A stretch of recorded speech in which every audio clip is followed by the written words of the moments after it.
Bien, bonjour à tous et donc ravi de vous voir dans cette salle de Filmer à tout prix pour une séance un peu particulière qui est organisée par l'APA. Alors je vous fais très très vite le petit topo. Vous savez, puisque pour la plupart d'entre vous, vous êtes assez liés au monde documentaire, qu'il existe en Belgique des structures dites ateliers, 4 ateliers d'école, une dizaine d'ateliers de production qui s'adressent à tous les types de cinéma, mais beaucoup notamment au documentaire, à l'expérimental, à l'autofiction et à des choses qu'on voit volontiers ici. Et puis 2 ateliers d'accueil que la plupart d'entre vous connaissent, ne fût-ce que pour avoir un jour ou l'autre, y emprunter du matériel, des salles de montage ou demander quelques menus monnaies, c'est-à-dire le CBA et le WIP. Le CBA étant très théoriquement une institution plutôt bruxelloise, en audiovisuel à Bruxelles, dont l'actuel secrétaire général est dans la salle, c'est Javier Paquer, tout le monde le connaît, vous avez dû le voir quelque part. Et le WIP, Wallon Image Production, dont je suis le secrétaire général à Liège. Donc ces 14 ateliers actuellement en activité sont regroupés au sein d'une association qui cherche à échanger, à promotionner leur travail, à faire connaître aussi leur activité et aussi à souvent mutualiser des moyens et des compétences.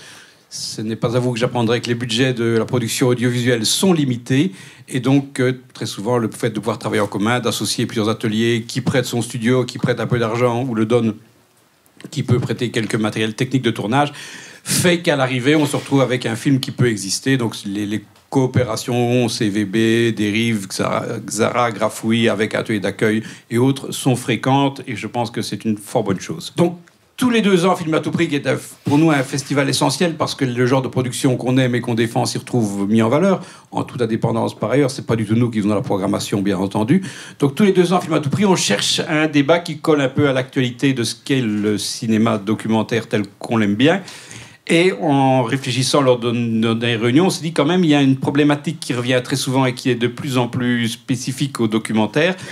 C'est la relation très privilégiée, très complexe parfois, qu'il peut y avoir entre un monteur et un réalisateur, entre une monteuse et un réalisateur, qui vont passer, pas souvent, un peu de temps, mais parfois aussi des très très longues périodes, ça peut aller de quelques semaines à plus d'1 an, ensemble dans quelques mètres carrés pour essayer de trouver la forme idéale d'un film, sachant qu'il n'y a pas 2 cas de figure les mêmes entre des films extrêmement écrits avec relativement peu de matière et des cinéastes qui arrivent avec 70 heures de rush en disant je ne sais plus trop dans quel sens les mettre.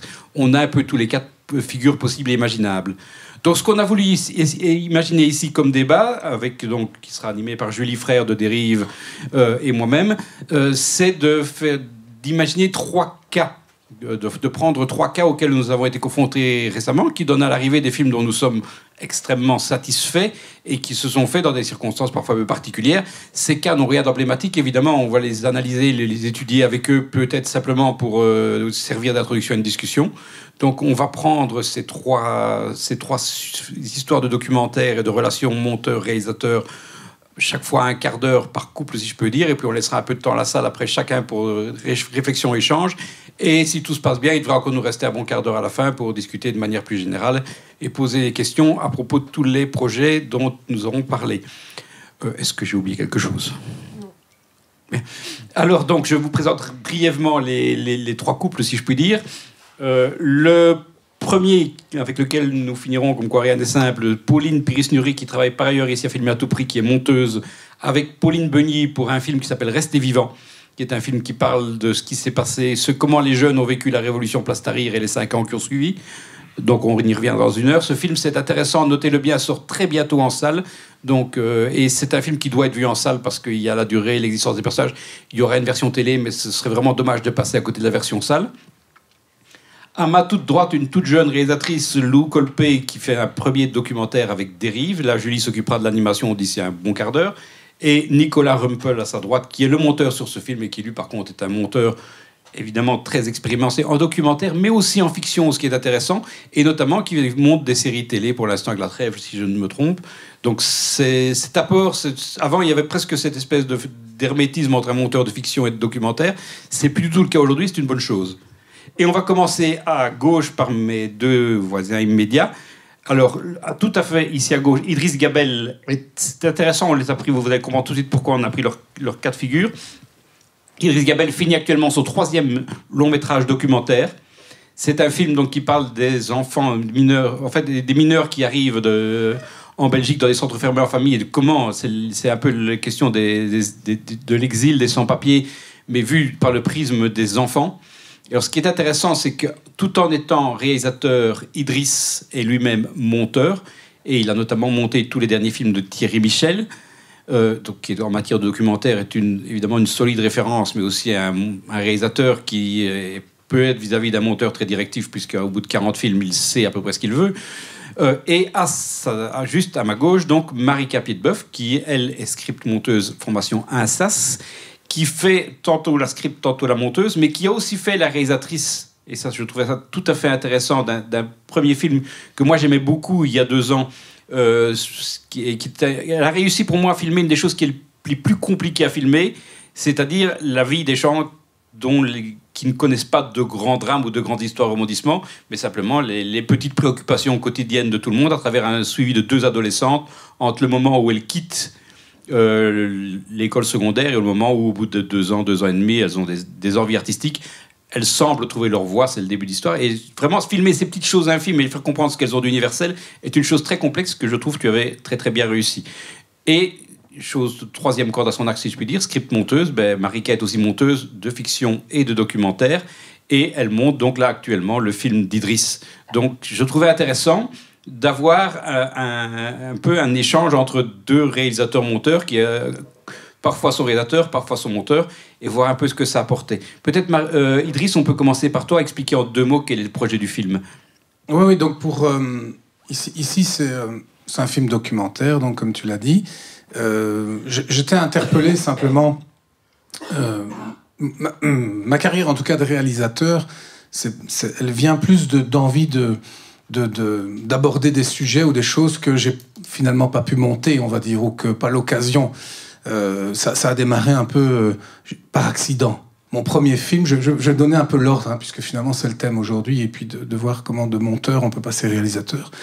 En fait, pendant longtemps, j'avais monté, dans mon début de carrière, je montais des petites capsules vidéo qui servaient à des médecins pour voilà, des méthodes de soins, etc.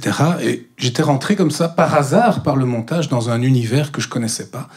Et j'avais donc voyagé dans ce qu'on appelle la méthode Snoezelen. Je ne vais pas vous parler de tout ce premier film, mais l'idée, en tout cas, c'était une méthode de soins très particulière que des soignants avaient mis en place pour aller vers les personnes lourdement handicapées. Alors, on peut naître handicapé, mais ce qui m'avait interpellé, c'est que dans les personnes vers qui ils allaient, c'était des gens comme vous, comme moi, qui avaient trop bu, qui avaient foncé dans un arbre, qui avaient fait une énorme dépression, un burn-out, etc., etc. Et donc je me suis senti interpellé.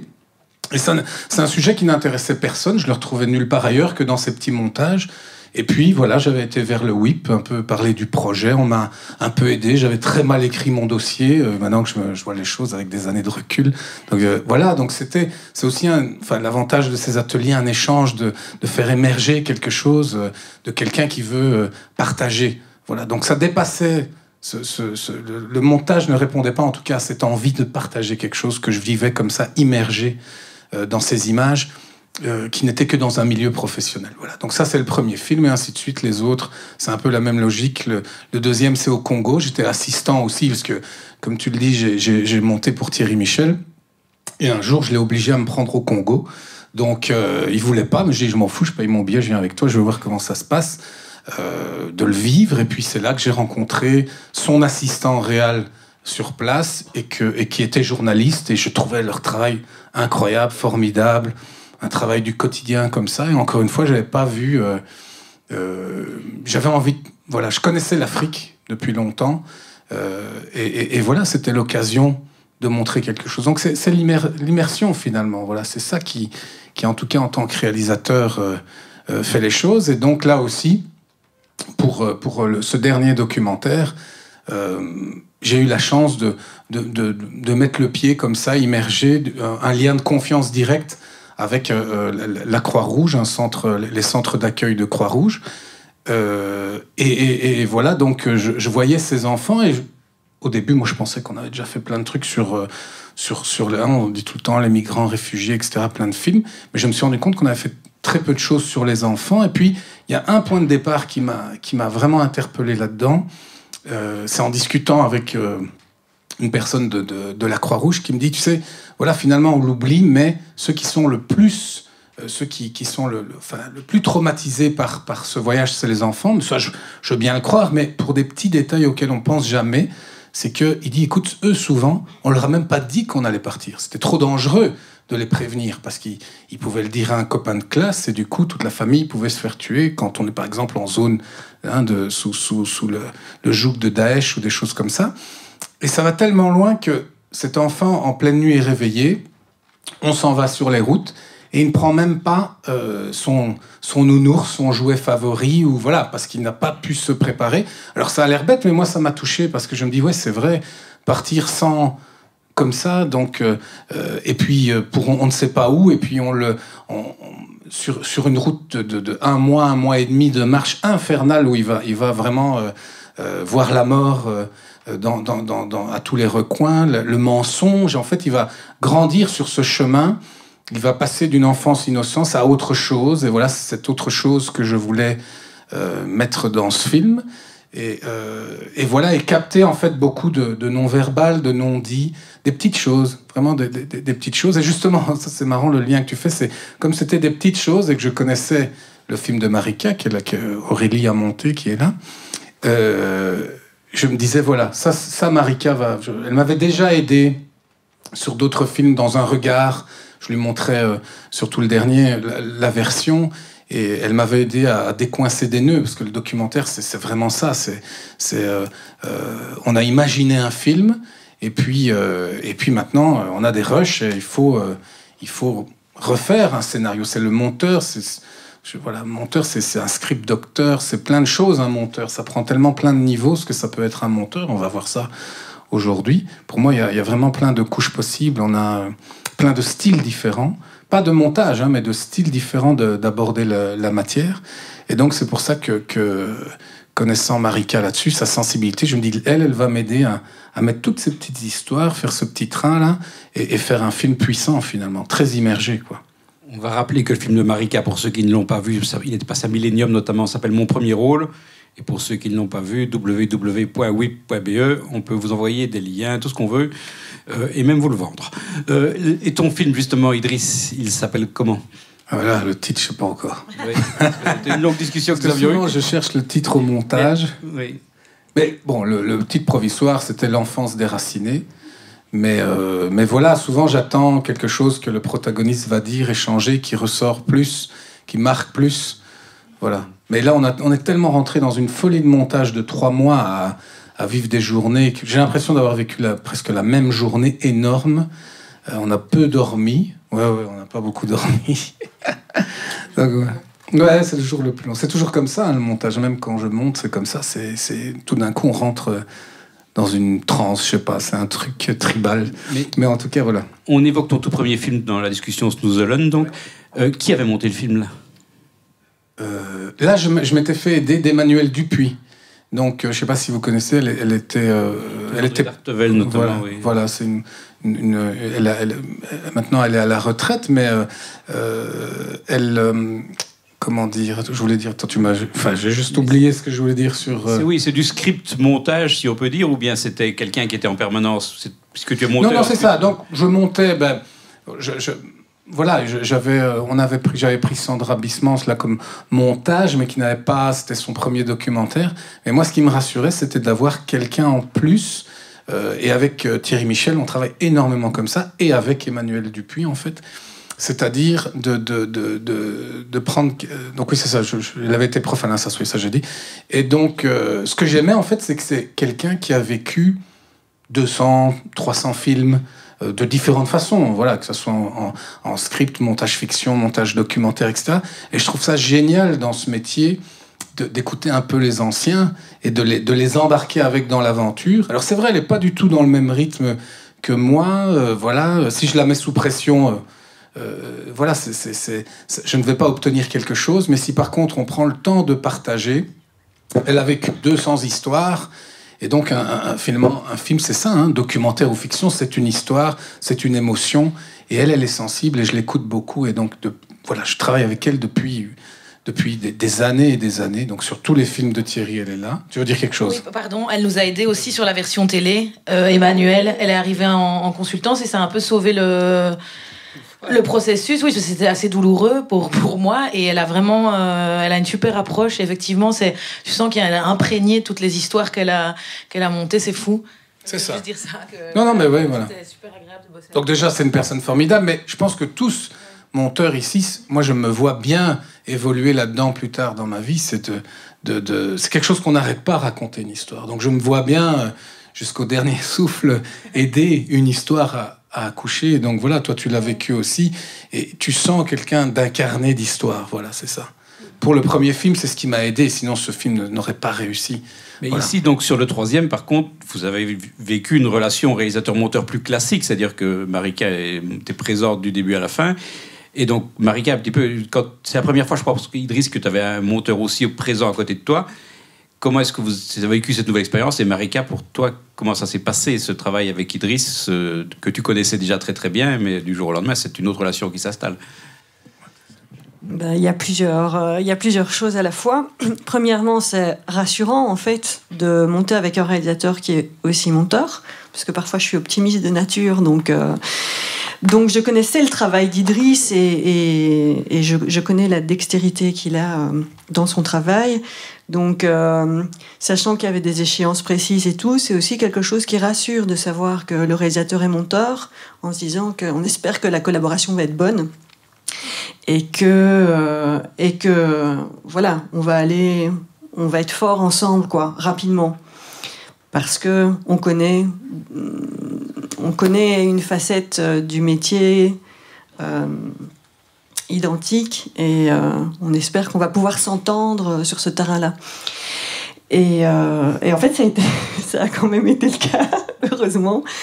Et ce qui était très très chouette avec Idriss, c'est que on a un peu, est-ce que je peux le dire, on a un peu monté quelque part à deux le projet d'Idriss. Bon, Idriss était réalisateur, mais c'est arrivé plusieurs fois que certaines séquences, par exemple des interviews, il prenait en charge le montage de certaines interviews, moi plus les séquences de vie. Et donc, on a travaillé à aussi parfois, ça c'est peut-être intéressant de le dire à un moment ou à un autre si ça intéresse quelqu'un dans la salle, on a monté parfois sur 2 ordinateurs en parallèle. Donc, pendant qu'Idriss montait une interview, moi je montais une autre séquence. Et donc, on passait d'une pièce à l'autre et il me demandait des commentaires sur ce qu'il était en train de faire et vice-versa. Et puis parfois, on était tous les deux dans la même salle, et donc parfois c'est moi qui montais, et parfois c'est lui qui montait. Et donc, ce qui est vraiment très chouette pour un monteur, parce qu'en général, on n'est qu'avec un réalisateur qui ne touche pas à la machine, qui ne connaît pas les logiciels et qui ne connaît pas les techniques de montage. On peut parler narration avec lui, mais pas de technique de montage.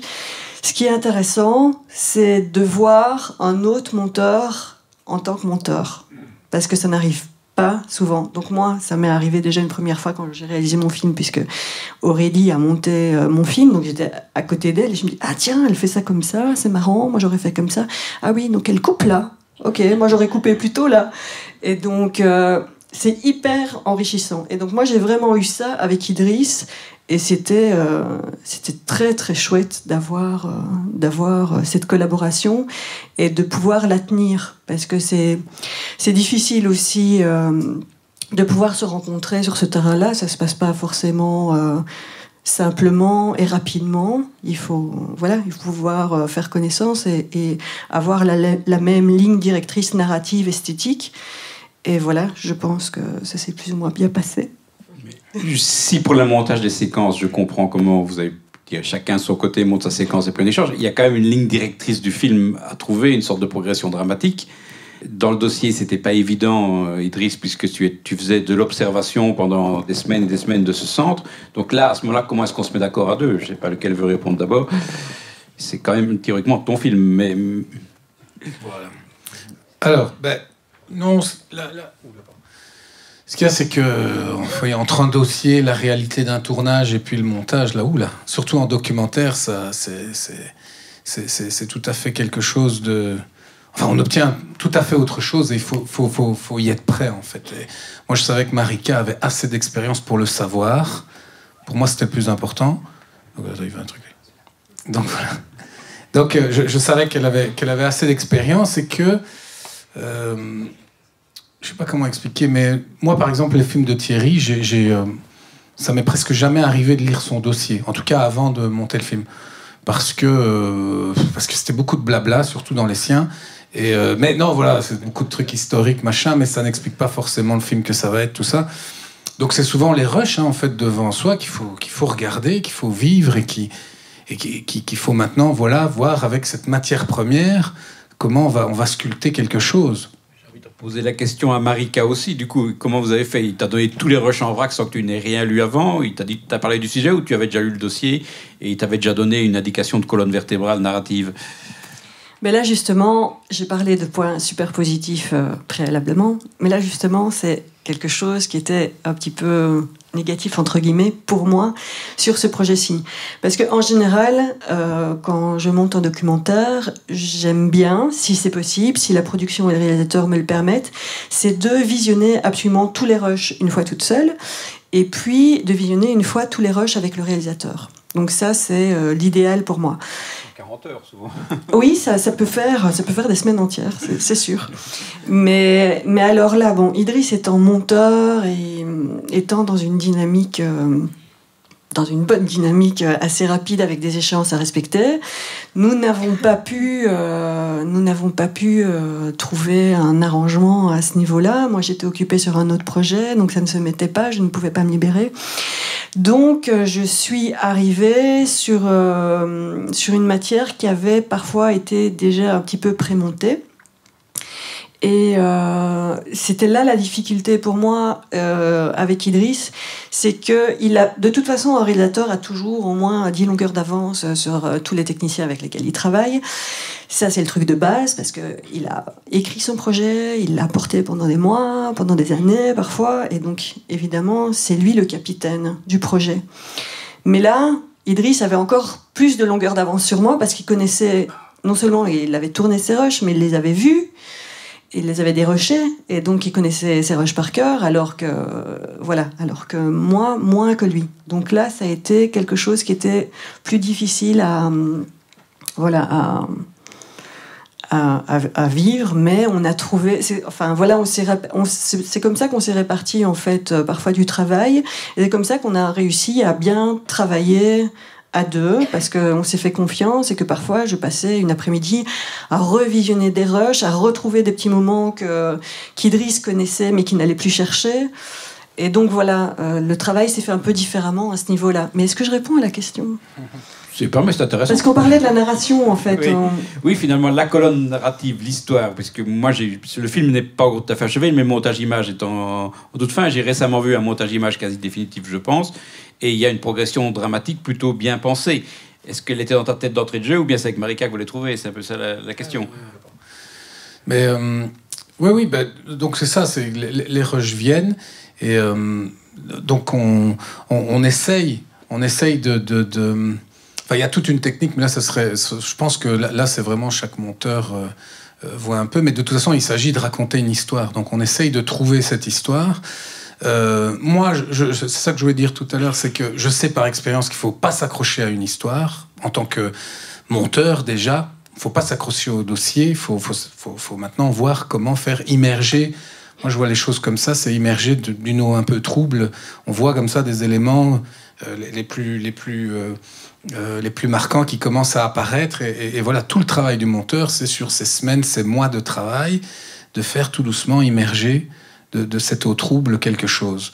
Voilà, et à un moment donné, ça sort, il y a des points forts qui sortent sur lesquels on peut s'appuyer. Voilà, et donc il y a plein d'idées. C'est cette dynamique ici. Là, c'est particulier. Là, je sais pas, Marika, dans son expérience, mais moi, j'ai tout à fait cette habitude. C'est que moi, j'ai l'habitude de travailler donc avec Emmanuel, en tout cas en trio. Mais ça vient aussi de l'expérience quand j'étais assistant monteur, quand je n'étais pas monteur, et que j'étais assistant de la monteuse, j'écoutais aux visions, je venais comme ça, finalement presque comme un gosse, écouter tous ces réalisateurs, monteuses qui discutaient d'histoire, finalement, c'est ça. Hein. Et donc là, maintenant, moi, en tout cas, dans ma vie professionnelle, ce trio fonctionne très bien.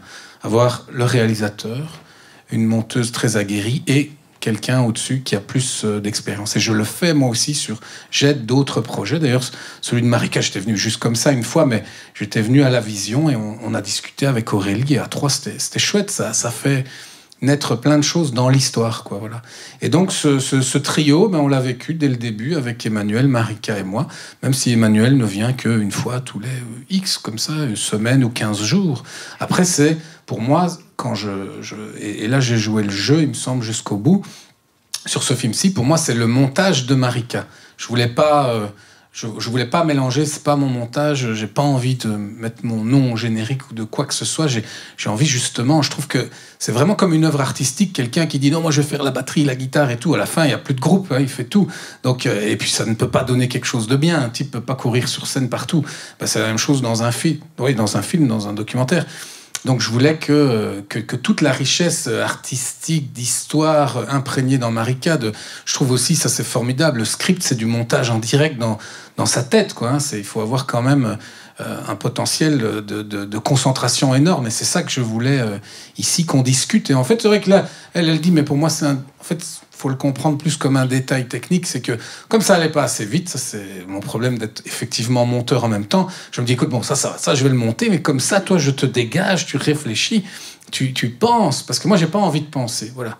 Donc mais après elle m'a obligé à penser aussi, donc voilà, c'est pour ça qu'elle dit que finalement c'est un montage en 4 mains, c'est que c'est vrai qu'à la fin, là on en parlait en bagnole en venant, finalement c'est comme si on avait joué au piano tous les deux, quoi. Et finalement il y a quelque chose de génial, enfin je veux dire, je l'ai vécu ces 3 mois, quelque chose de vraiment chouette. Et mais si je devais le refaire, maintenant je sais qu'en fait c'est ça que nous faisons vraiment. Moi je découvre toujours les choses après, quoi. Je n'ai pas imaginé avant. Et donc finalement, refaire une aventure à 4 mains avec Marika, ouais, super. Mais alors, j'inviterai encore un autre alors à venir, c'est que j'aimerais bien qu'il y ait un monteur plus technique qui vienne et qui fasse tout ce travail voilà, de manipulation. Parce que là, rien quand vous imaginez, voilà, j'ai le même problème avec Thierry.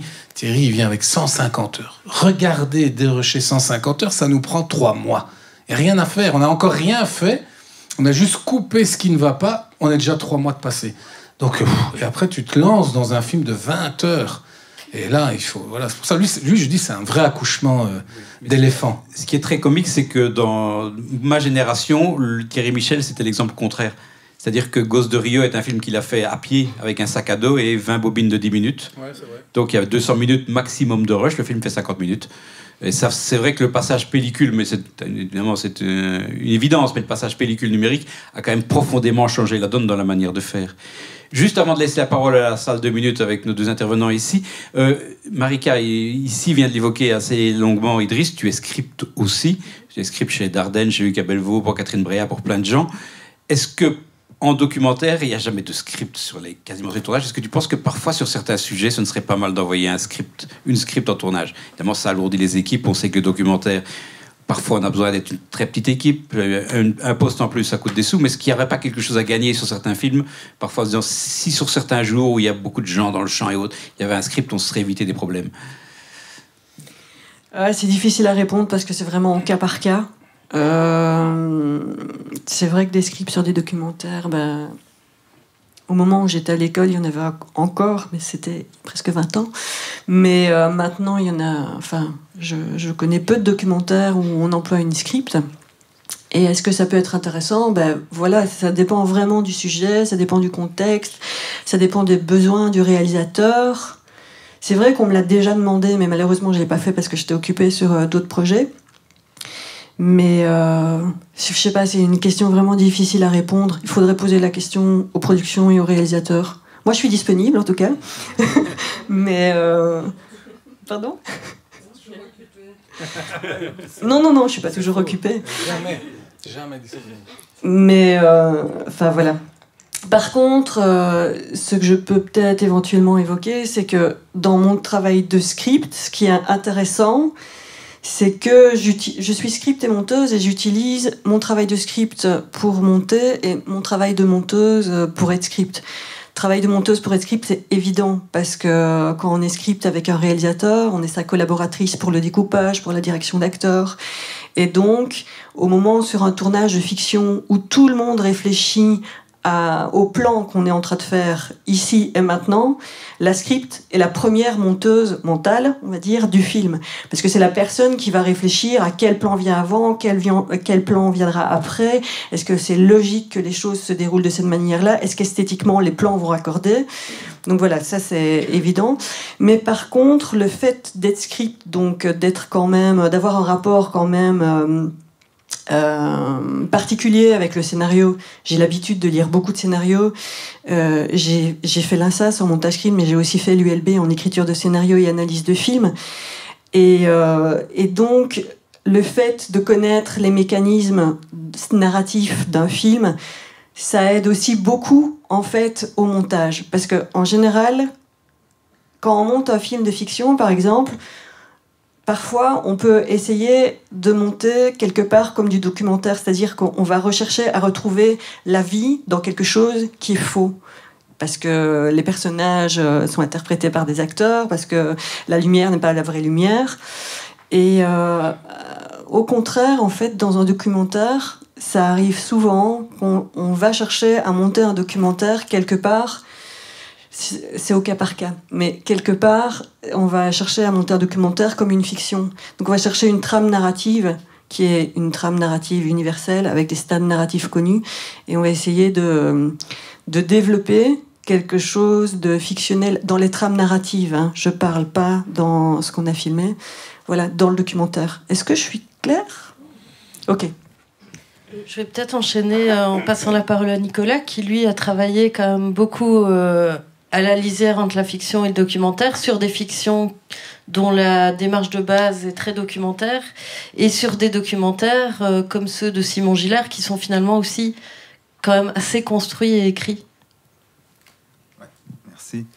Oui, c'est effectivement un vaste, comme ça, un sujet avec un spectre de rencontres assez variable. Vous savez qu'on a toujours tendance à dire, et c'est globalement vrai, il y a le documentaire qui offre une page blanche peut-être plus vaste avec voilà, un réel qui prend le dessus, et il y a une captation qui vient ensuite, l'écriture vient dans un second temps, mais finalement, depuis toujours, je pense, il y a aussi beaucoup de fiction, en tout cas un matériel d'image qui est plus sous contrôle, mais avec finalement des structures de narration très ténues, tournées avec des gens non professionnels, et puis on arrive avec une matière qui peut ressembler vraiment à du documentaire, quoi. Donc finalement, voilà, je pense à des films comme le film de l'été d'Emmanuel Mar. Il a par exemple tourné en prenant des acteurs, mais qu'il a mis dans des situations totalement...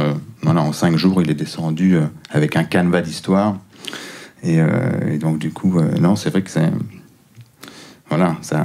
Et en tout cas, je sais pas, pour le cas présent, là où... Peut-être avant de passer ici à ce film-ci, moi j'avais une dernière question pour Idriss et Marika. Le fait d'être passé par une expérience de réalisateur, est-ce que ça a changé votre regard sur le montage, ou en tout cas votre manière en tant que monteur d'aborder le projet de quelqu'un d'autre? Et je trouve qu'il y a un aspect aussi qui est intéressant d'aborder ici, c'est quel est le bon moment, est-ce qu'il y en a un même, pour ouvrir le montage, le processus du montage au regard extérieur, parce que souvent, on ouvre soit trop tôt, soit trop tard. Et je trouve que c'est toujours assez délicat. Mais d'abord, pour le regard, je ne sais pas quelle expérience tu as vécu pour ça, mais moi, ça commence tout de suite, en tout cas, enfin, dès le dérush. Parce que c'est vrai que tu disais tout à l'heure que, à cause de son agenda, sinon on aurait vécu cette expérience de dérusher ensemble. Mais moi, ça m'a beaucoup aidé de dérusher au fur et à mesure du tournage. Donc j'avais vraiment besoin ça me permettait par mon expérience de monteur, il y a comme une réalité entre le fantasme, l'utopie, devant cet écran après. Je sais que cette image-là, ça c'est l'expérience de monteur, de dire ok, tu vas pas pouvoir inventer quelque chose par le montage, donc tu dois aller encore plus loin dans ton immersion de réalisateur, etc., etc. Parce que j'ai eu pas mal, enfin aussi dans ma carrière, de réalisateurs qui ont cru qu'au montage on pouvait tout transformer, mais non. Voilà, donc il y a un moment donné, si on n'a pas capté la chose, on peut pas l'inventer au montage, ou en tout cas ça c'est trahi, ça se sent au montage, quand il y a vraiment un truc, voilà, on peut un peu, comme tu disais, on peut un peu approcher le documentaire dans sa forme. Dans sa forme, on peut y amener quelque chose d'un peu, une forme fictionnelle, mais en restant bien les pieds sur terre sur quelque chose du réel. Mais par contre, on peut pas commencer... Enfin voilà, moi je le ressens en tout cas dans un documentaire quand on a voulu fictionnaliser la scène, quoi. C'est ça que je veux dire. Et ça, voilà. Donc ça c'était important. Toutes ces expériences, ben, on les a. C'est ça l'avantage d'évoluer dans cette carrière. On a des films derrière nous, que ce soit en tant que monteur, réalisateur. Et donc, comme je disais, des histoires, il y a un bagage. Et pour moi, c'est ça un bon monteur. Et il y en a ici dans la salle. C'est des gens qui sont porteurs d'histoires, voilà, porteurs d'émotions. Ils en ont vécu des centaines dans des bouts de séquences qu'on ne verra jamais, qui ont été jetés à la poubelle. Mais elles sont là, imprégnées en eux, et ils savent comme ça que voilà, ce que toi tu me demandes là, ben je l'ai déjà monté de différentes façons dans d'autres films, et je vois ce que je peux t'aider à apporter ou te ramener dans toi, réalisateur, dans la réalité, quoi, voilà. Et donc moi, c'est sur le film passé où j'ai fait une grande chute de l'utopie jusqu'à la réalité, parce que là, je me suis un peu pris pour voilà, je suis complètement parti dans le délire de réalisation. On a fait 6 mois de montage avec Emmanuel qui devenait folle et tout ça, et parce que je n'écoutais rien, je voulais tout garder, donc voilà. Et je faisais un peu, voilà, comme Thierry, je le voyais, là, toujours vouloir tout garder. Ça dure 12 mois de montage et tout, et voilà. Et ça, par contre, voilà, c'est le seul truc d'expérience où le montage, enfin, mon expérience de monteur m'a, à un moment donné, ramené à la réalité sur ce film-là, quoi. Parce que j'étais vraiment parti dans une impasse, je m'en sortais pas. Il n'y avait pas vraiment de délai pour ce film-là de livraison, donc j'étais parti, c'était avec le CBA, Ravière, tout ça, on pouvait partir. D'ailleurs, je sais que Ravière, il y a un film là, qui dure depuis des années, il pourra nous le dire un jour, là, je ne sais pas s'il est fini, mais il y a des films comme ça qui peuvent durer 5 ans de montage, parce qu'on n'arrive pas à faire redescendre le réalisateur sur Terre. Et donc, ça, c'est ça le montage, c'est ça que ça m'a aidé, c'est que maintenant, là, j'ai bien les pieds sur Terre. Et donc, avec... Voilà. Okay, je propose une petite modification de notre premier projet qui était de faire des questions-réponses à l'issue de chaque duo, parce que sinon les derniers risquent vraiment d'être tout raccornis. Donc je propose qu'on passe directement à l'interview ici de Lou et de Nicolas, et puis la troisième, et puis on fera toutes les questions-réponses. Je crois que jusque 3h moins 10 moins le quart, on peut garder la salle. C'est ça à peu près. Allons-y. Voilà, j'ai voulu vous partager cette expérience parce que pour moi, elle est très emblématique.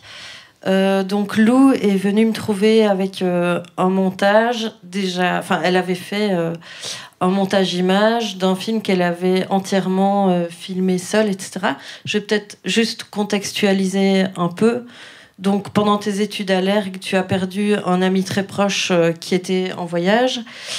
Et donc, suite à ce décès, tu as commencé à filmer ta vie quotidienne avec ton téléphone et à écrire. Et puis, petit à petit, il y a l'idée d'un film qui est né avec 2 trames parallèles. D'une part, ce que tu as écrit qui s'affiche à l'image, et d'autre part, les images que tu as accumulées.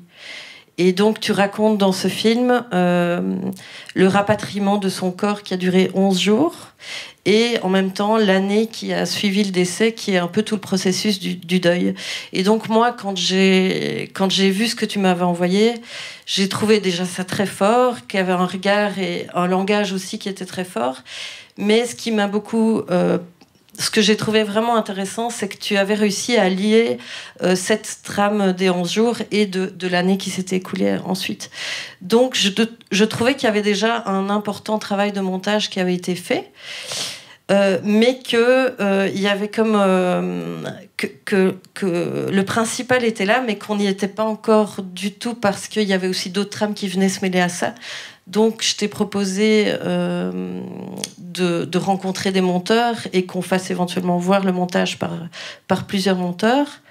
Je pense que c'était plutôt... Enfin, tu vas nous raconter ça. Mais j'aimerais déjà bien te... Et c'est toujours... On sait tous ici dans la salle que c'est hyper délicat de faire intervenir un monteur à ce stade-là. Et ici, l'idée, c'était pas de faire un toilettage pour travailler des coupes et un aspect plus esthétique. C'était pas non plus de remettre toutes les rushs avec toute la structure sur la table en remettant tout en question. Donc, voilà, l'idée, c'était d'avoir 2-3 semaines pour essayer de faire aller le processus jusqu'au bout. Donc voilà, je vais peut-être commencer par te demander, toi qui avais été seule dans ce projet jusque-là, comment tu as vécu le fait de travailler comme monteur. En plus, je crois que c'était quasiment la première fois que tu travaillais avec, avec un membre d'une équipe. Et puis après, Nicolas, toi, le fait d'être arrivé dans ce processus à ce stade-là, voilà. Mais en fait, pour revenir un peu au début du projet, j'étais en Master 2 à l'ERG, donc je devais faire un film pour mon jury, en fait, tout bêtement. Et j'étais déjà sur... En fait, j'ai commencé à filmer vers 14-15 ans, mes grands-parents, etc. Donc ça fait assez longtemps que je documente mon quotidien et que j'ai une caméra en main, et voilà. Et puis donc voilà, on arrive à cette fameuse année de Master 2 où je dois faire un film, où je suis sur autre chose. Et puis en fait, il m'est arrivé ça l'année précédente, et en fait, je me rends compte que j'ai envie de parler que de ça, et que j'ai déjà de la matière image. Je collectionne aussi pas mal d'images. Vu qu'il est mort en Bolivie et qu'effectivement il y a ce rapatriement, etc., je suis vachement intéressée par toutes ces images d'avions. Enfin, je collecte pas mal d'images, j'en filme, et j'ai beaucoup écrit. Et donc, à un moment donné, je me dis, ok, en fait, il faut que tu te l'avoues que tu as vraiment envie de parler de ça et d'en faire un film. Et donc, je fais le montage, mais vraiment pour créer un espace, en fait. Je fais pas... En tout cas, je n'ai pas l'impression que je fais le montage pour faire un film, je fais le montage pour ouvrir un monde, ouvrir une histoire et un espace où je peux déposer tout ça. Et après, je m'amuse vachement parce que, effectivement, c'est pas une école de cinéma, c'est une école d'art. Et donc t'es un peu tout seul avec ton projet, même si on est en narration, donc on est avec des gens qui font aussi de la BD, qui aussi racontent des histoires, et on se voit tous les mois, toutes les semaines pour en parler. Mais j'ai pas un monteur, j'ai pas quelqu'un, voilà, on travaille pas en équipe, je suis toute seule avec ça, et j'adore d'ailleurs. Et donc je fais vraiment ce montage pour créer un espace, et puis je dois le terminer tout bêtement pour Juin, qui est une histoire un petit peu bête de terminer ce film-là si intime pour une date précise. Et donc du coup effectivement je viens vers Julie pour le terminer de manière plus professionnelle, et sans doute aussi avec un monteur, mais c'était pas encore vraiment super dans ma tête. Et oui, en fait, c'est vrai que la discussion avec Nicolas, on savait pas trop. C'était pas un toilettage, c'était pas. Il y avait pas vraiment de mots autour de ça, mais en tout cas, c'est sûr qu'il fallait rendre effectivement cette trame ces deux chronologies de 11 jours, ce rapatriement du corps, et puis après une année. Il fallait rendre ça plus compréhensible, et puis moins dense, parce qu'effectivement il y avait aussi beaucoup de références un peu bêtes. Je sais pas pourquoi j'y tenais autant à ce moment-là, mais donc du coup c'est vraiment d'ouvrir le dialogue avec Nicolas et faire rentrer une troisième personne dans ce montage qui était super intéressant. Nicolas, on a dû quelque part définir un cadre assez précis de travail, parce qu'on allait réouvrir des portes, mais il fallait pas réouvrir trop de portes non plus. Mais en même temps, il fallait pas que ce que tu amènes soit uniquement de l'ordre de l'esthétique, ou que ça vienne lisser le film. On s'est directement mis d'accord sur le fait qu'il fallait garder l'aspect spontané, l'aspect brut du film tel qu'il existe. Tel qu'il existait, mais en même temps c'était plus quelque chose à faire émerger pleinement, en fait. Ouais, non, c'est ça, c'est que comme au départ, justement, la proposition, comme je te l'ai dit, j'étais plutôt réfractaire, quoi. C'est souvent une étape, comme tout à l'heure on parlait, à quel moment on s'ouvre, quels est les différents moments où en fait on s'ouvre à l'extérieur, et puis entre les visions critiques qui arrivent enfin avec des personnes qui une fois viennent en fait vivre ce fameux un peu Eldorado qu'on cherche toujours en montage, c'est-à-dire la plupart des films se voient qu'une fois. Donc après, voilà. Ensuite, des films plus avancés, ou bien des accompagnements plus avancés.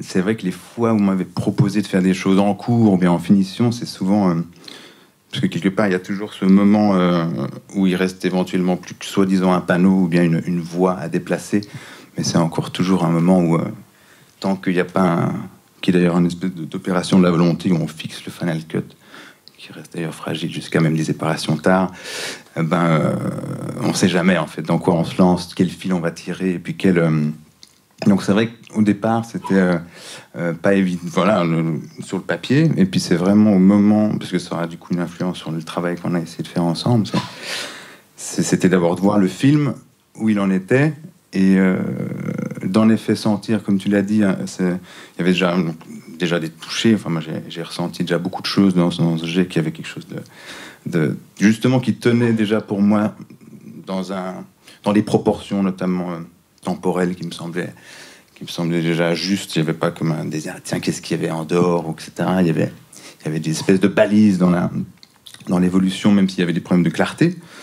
Et ça, c'était le premier point, de me sentir bien avec le film. Plus aussi, justement, cette esthétique que j'allais comprendre d'ailleurs plus tard. Donc, effectivement, c'est fait beaucoup en images d'iPhone, fragmentaires. J'allais même découvrir une fonction que je ne connaissais pas, que tu avais beaucoup utilisée, qui déterminait une esthétique où, quelque part, il y avait quand même quelque chose à suivre déjà. Puisqu'en fait, beaucoup des plans que tu as utilisés sont parfois des fonctions de Snapchat qui fait des espèces de fragments où, en fait, dans un moment de ta vie, tu as 1 minute, je crois, et puis tu filmes des fragments du moment.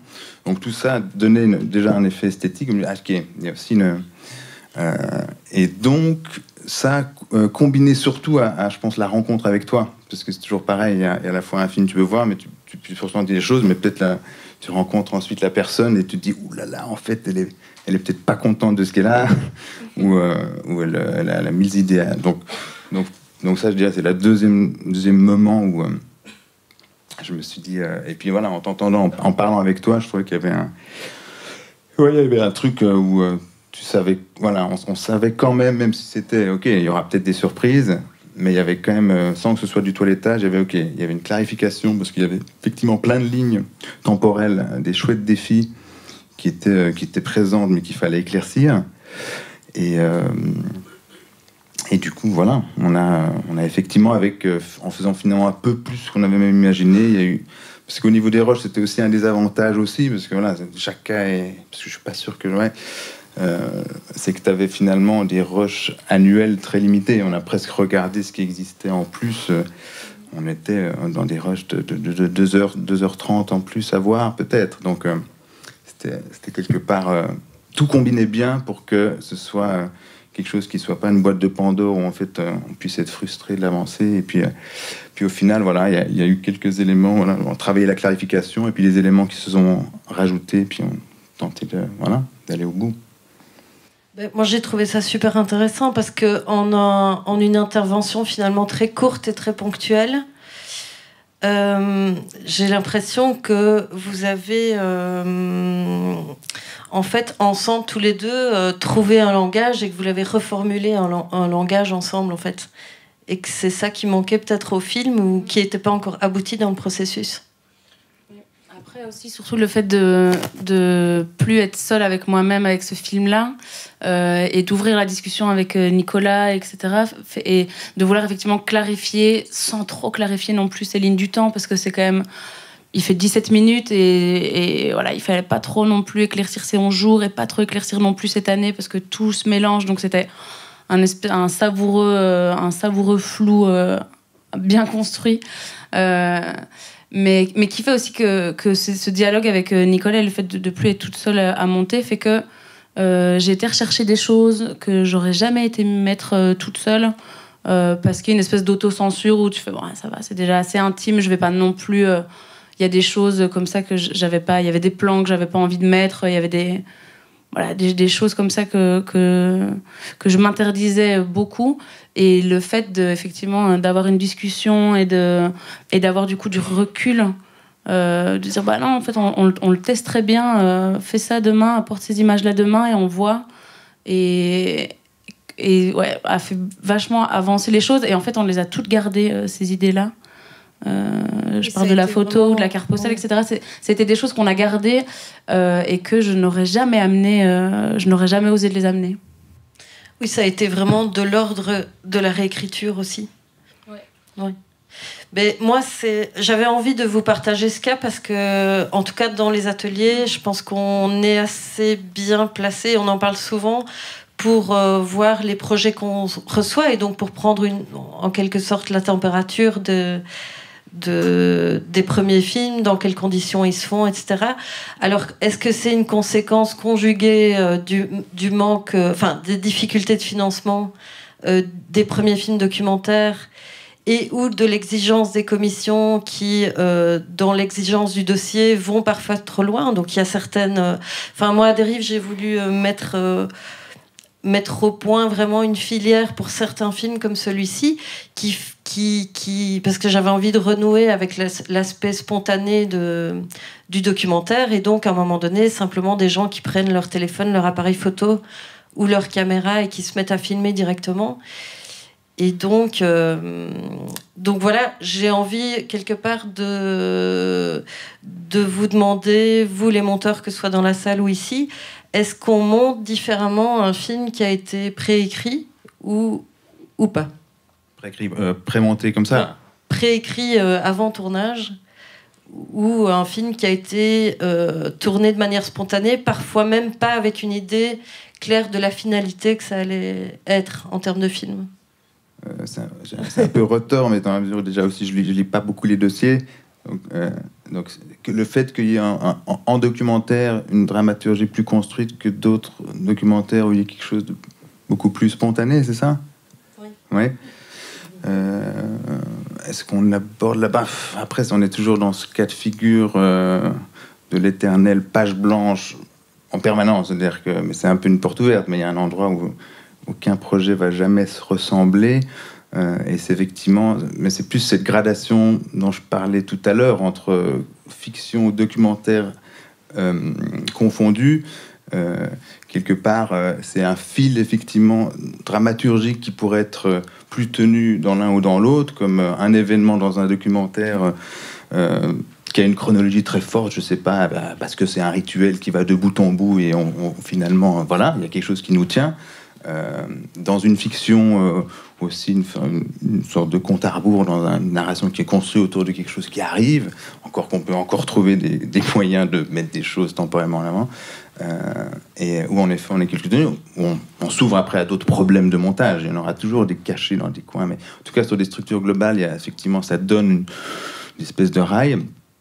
Mais à contrario, justement, il y a des matières qui deviennent très malléables en fiction et en documentaire, justement, malléables dans le sens où quelque part les tableaux ont une capacité plastique comme cérébrale, plastique, à s'inventer dans des positions autres, quoi. Donc je pense pas que c'est dû à la manière dont on aborde un tournage, mais c'est plutôt la nature du projet filmé, probablement. Parce qu'on peut très spontanément aller tourner un rituel qui va de A à Z, et puis, ou bien au contraire, le penser autrement, penser très fort quelque chose et qui soit finalement, qui offre une matière très vaste et très... voilà, un élément de réponse, peut-être, je sais pas. Et toi, Nicolas, justement, peut-être dernière question avant de passer au dernier film, mais tu es d'habitude impliqué beaucoup plus tôt dans les projets, j'imagine.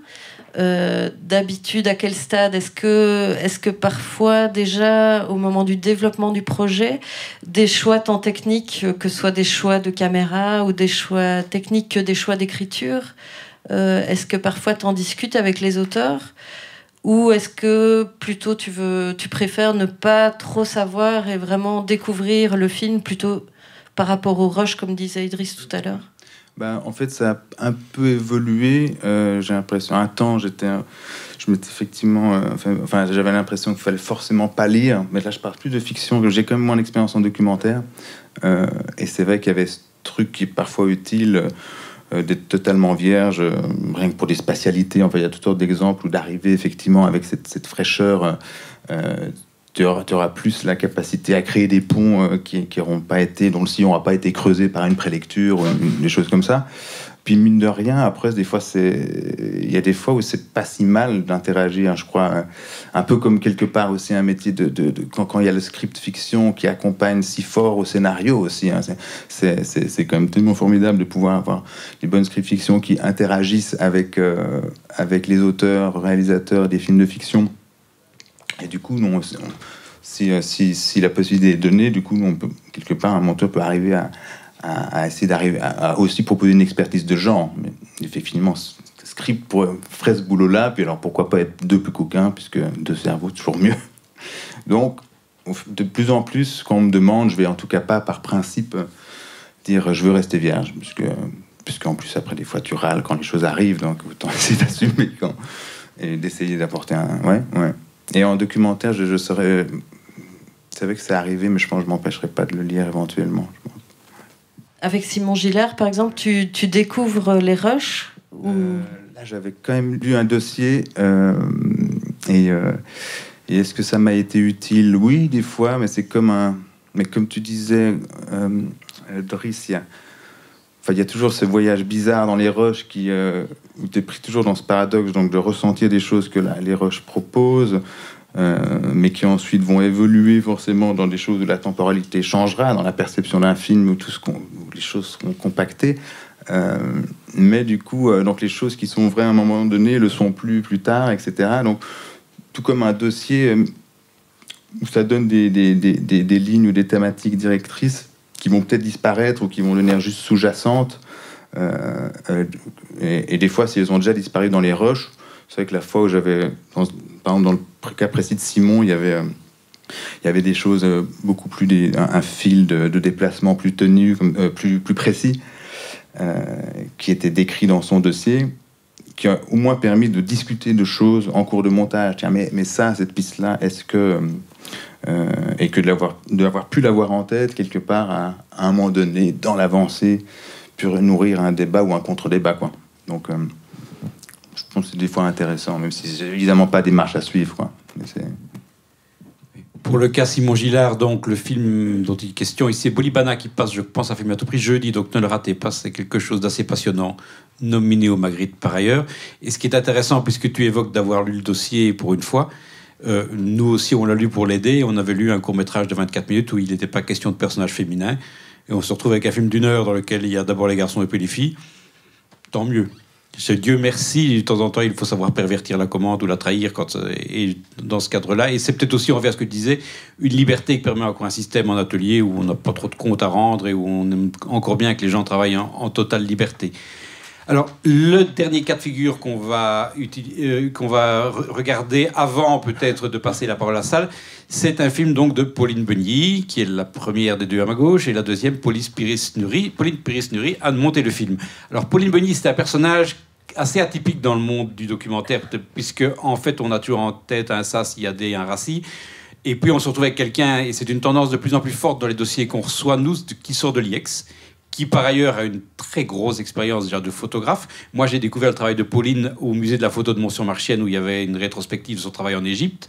Et quelques semaines plus tard, on reçoit un dossier d'un film qui s'appelait à l'époque Génération Tahrir, et qui nous propose de suivre 4 personnages qu'elle suit, elle, déjà en Égypte depuis plus de 2 ans, mais qu'elle veut continuer à suivre, qui ont été des gens qui ont été dans la rue, sur la place Tahrir à l'époque de la Révolution, et puis qui ont vu tous les soubresauts politiques qui suivent, et on finit par connaître certaines phases de désenchantement. Donc le film les suit finalement pendant près de 4 ans. Alors quand on arrive avec un sujet comme celui-là près d'une télévision, les printemps arabes, ça a fasciné beaucoup de monde, la question égyptienne aussi, la photographe a déjà une notoriété, donc la télé dit oui, on a sûrement quelqu'un qui va nous faire le bon film d'actualité. Et quand on lit bien le dossier documentaire, on se tombe sur quelqu'un qui vous fait un vrai documentaire avec des personnages, avec leur quotidien, avec des séquences qui prennent leur temps, avec pas nécessairement une volonté d'expliciter tout. La première fois que j'ai vu le montage, je me suis dit, je vais vite aller relire quelques numéros du Monde diplomatique pour comprendre ce qui s'est passé en Égypte. Et progressivement, il a fallu satisfaire, je dirais, 2 clients. Quelqu'un comme nous, coproducteur atelier, ou sans doute le sorte du cinéma qui cherche un documentaire d'auteur, et la télé qui cherche un bon sujet d'actualité. Et c'est là que doit sans doute se nouer un débat compliqué entre la réalisatrice, le monteur, d'une part, et d'autre part, tous les commanditaires. Alors, la première question que je vais te poser, Pauline, peut-être, puisque c'est ton premier film et que tu ne sors pas d'école de cinéma, comment as-tu rencontré l'autre Pauline monteuse et comment as-tu dit c'est avec elle que je le fais ce film? Oui, on n'a pas choisi, c'était le Maktoub. En fait, on avait déposé le film au Xara, à l'atelier du Xara, et c'est comme ça, en fait, Olivier Burlet qui est là, je pense que je l'ai vu, avait accompagné le film depuis le début. Il avait lu un premier dossier dossier, on avait travaillé sur l'écriture du dossier un peu ensemble, et donc on avait déposé une demande d'aide à la post-production, et c'est comme ça qu'il m'a proposé de travailler avec Pauline. Et ça, on a juste eu beaucoup de chance. Ça marche pas bien. Ça saute. Donc voilà, mais au départ j'avais en tête de travailler peut-être avec une monteuse ou un monteur arabophone, parce que le film est en langue arabe, et en fait je me suis rendu compte en rencontrant Pauline et en travaillant avec elle que c'était beaucoup mieux qu'elle comprenne pas forcément ce qui se disait, parce que c'est déjà un film de parole très exigeant au niveau de la parole, et qu'elle se concentre sur les images, sur la matière filmée, et voilà. Mais ouais, ça me donne envie de t'interrompre, ça, ouais. parce que j'ai des questions pas du tout envisagées, mais comment vous avez fait quand même, parce que qu'elles ne comprennent pas de l'arabe, ok, d'accord, mais il faut quand même voir un petit peu ce qui se passe. Donc tu disais en gros ce qui se passait, tu étais à côté d'elle, tu parlais à l'oreille ou... Oui, voilà, on a pendant 3 semaines, je pense, on a regardé les 120 heures de Rush. Et elle arrêtait à certains moments les images, et je lui racontais ce qui se disait dans la conversation. Tu es arabophone, toi, hein? Oui, enfin... Suffisamment. Oui, que pour raconter ce qui se passait, ouais. Mais ce qui était génial, petite anecdote, c'est que du coup, Pauline, elle s'est vraiment super fort imprégnée de la matière. À un moment donné, on bloquait dans le montage sur une séquence où la réalisation était un peu différente, parce que les images étaient très figées, et tout le reste du film est un peu mouvementé. Dans la manière de filmer, je veux dire. Et moi, j'avais complètement oublié que j'avais tourné cette même séquence autrement, en caméra un peu embarquée. Et c'est Pauline qui est venue avec ça, alors qu'on avait vu ces rushs-là 3 mois plus tôt, quoi. Mais c'était là, une imprégnation comme ça de la matière. Et ça m'a beaucoup impressionné, en fait. Et c'était génial. Et c'est ça que j'ai adoré faire un film. Je sortais de mon boulot toute seule, de photographe, où c'est très solitaire, finalement, dans la manière dont on va raconter l'histoire, retransmettre l'histoire après. Et là, c'était génial de s'ouvrir à quelqu'un d'autre, avec un regard neuf. Ouais. En tournage, tu avais été fort seul aussi ou... Oui, quand même. En fait, à un moment donné, il avait été envisagé que je travaille avec un cadreur. Un chef-op, quoi. Et c'était compliqué parce que c'était beaucoup de temps passé sur place. J'avais une relation déjà bien établie avec les personnes que je suivais, et ça aurait peut-être un peu cassé la dynamique d'amener quelqu'un d'extérieur. Donc finalement, j'ai décidé de continuer à filmer seule. J'ai travaillé avec une ingénieure du son, qui est en fait à la base pas ingénieure du son, mais journaliste radio, fait beaucoup de documentaires radio, et donc elle est devenue ingé son sur le film.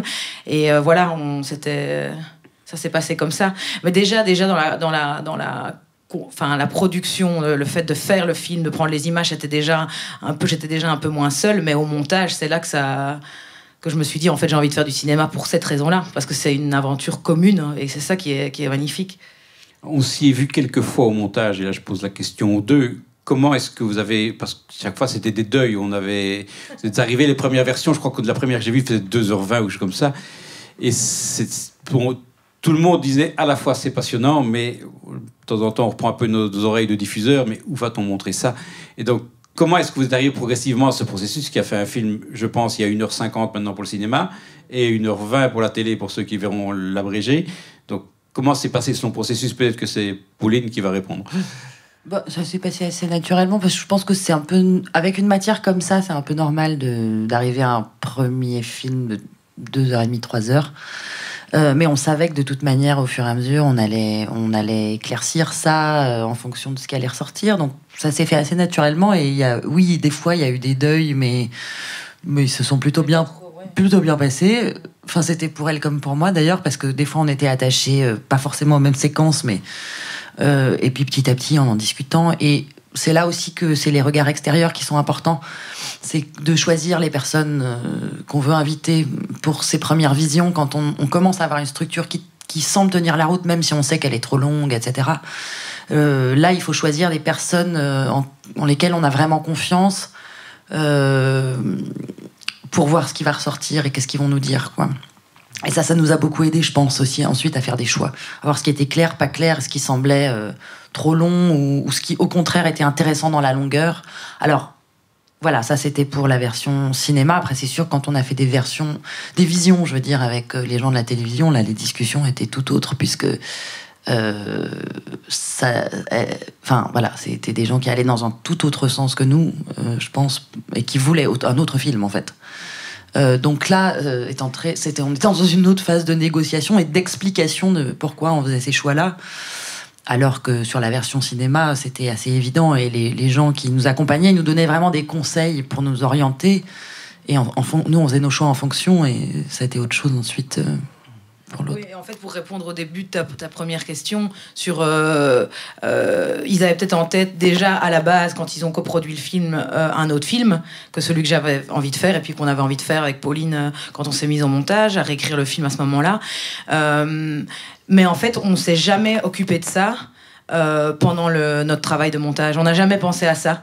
On ne s'est pas du tout bridé, en fait, par rapport à ça. On a fait le film qu'on avait envie de faire et ça, c'était super. Et donc, les gens qu'on invitait, on a invité très tôt pour aussi Julie, tu demandais première ours de 3h15, je pense, 3h20. On a déjà invité des gens. Donc Olivier est venu le voir et quelqu'un d'extérieur. On a fait, j'ai proposé ça et finalement je pense que ça a marché pour nous en tout cas. Quelqu'un qui n'est pas ni monteur ni cinéaste, qui est photographe, mais qui a un chouette regard, qui consomme beaucoup de documentaires et voilà. Et donc on lui a demandé de venir et de donner son ressenti quoi, comme un pré-public quoi. Enfin, la question que j'ai aussi pour les deux, je évoque à ce que j'ai dit un peu en boutade tout à l'heure, j'ai été relire mes mondes diplomatiques, c'est qu'à un moment donné, on se pose la question de qu'est-ce qui est nécessaire pour que les gens rentrent dans le film en termes d'éléments factuels et comment les intégrer. Parce que de nouveau, c'est pas un cours d'histoire, c'est pas un reportage, donc comment est-ce que vous avez choisi ça? Je sais qu'on plusieurs fois on s'est posé la question d'un carton d'introduction, de quelques voix off par-ci par-là. Comment est-ce qu'on a tranché finalement? Qui et comment?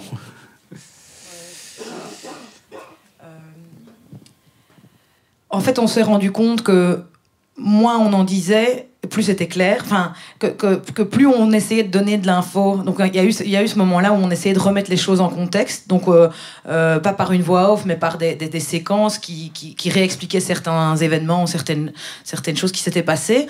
Plus on mettait de ça dans le film, moins c'était compréhensible en fait, parce que plus on en savait, plus on avait envie d'en savoir et moins on comprenait. Donc on a essayé de d'élaguer tout ce qui était plus factuel au maximum pour rester plus sur l'émotion des personnages par rapport à cette situation, comment est-ce qu'ils vivent cette situation, peu importe que ça soit telle ou telle personne au pouvoir à ce moment-là, mais comment ils réagissent par rapport à ce contexte. Voilà, ça c'est la première partie de la réponse, mais peut-être par rapport au panneau et tout. Ouais.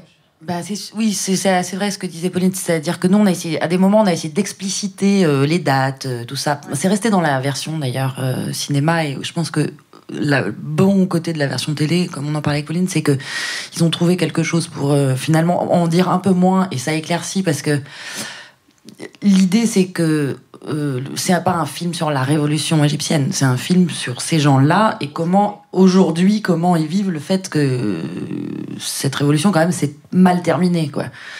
Et il y a une ligne, il y a une date, c'est 2013, c'est quand Sissi revient au pouvoir. Mais on n'a pas ces éléments-là. Et puis, il n'y a pas des séquences filmées en 2011 pendant la Révolution, et puis des séquences filmées en 2015. Il y a des séquences filmées en 2011, en 2012, en 2013, en 2014, en 2015, en 2016. Donc, mettre la date réelle, c'est ce qu'on a gardé. Après, je me suis rendu compte que finalement, les spectateurs, très vite, ils se posent plus la question. Il y a une date et puis c'est pas grave. Mais effectivement, on a essayé de réduire. On s'est dit, c'est pas un film sur la Révolution, on va pas expliquer.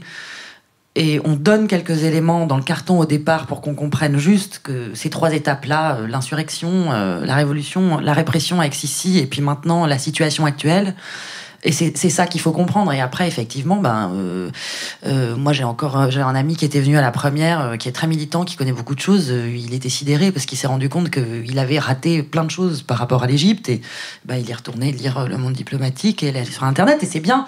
Enfin, je pense que les films, ils répondent pas à tout. On peut pas faire un film. Enfin, on peut faire une saga sur la révolution égyptienne, l'avant, l'après. Mais là, le film, il parle de ces gens-là et de comment des militants, des activistes, dans ce moment d'insurrection, il y a cet enthousiasme-là, et quand ça retombe, on revient à un régime répressif, qu'est-ce qui se passe pour eux, comment ils vivent leur quotidien. C'était ça, je pense, vraiment le sujet, quoi. Oui, ça c'est clairement le sujet. Après, le commanditaire cherche souvent ce qu'il a envie de trouver dans le dossier.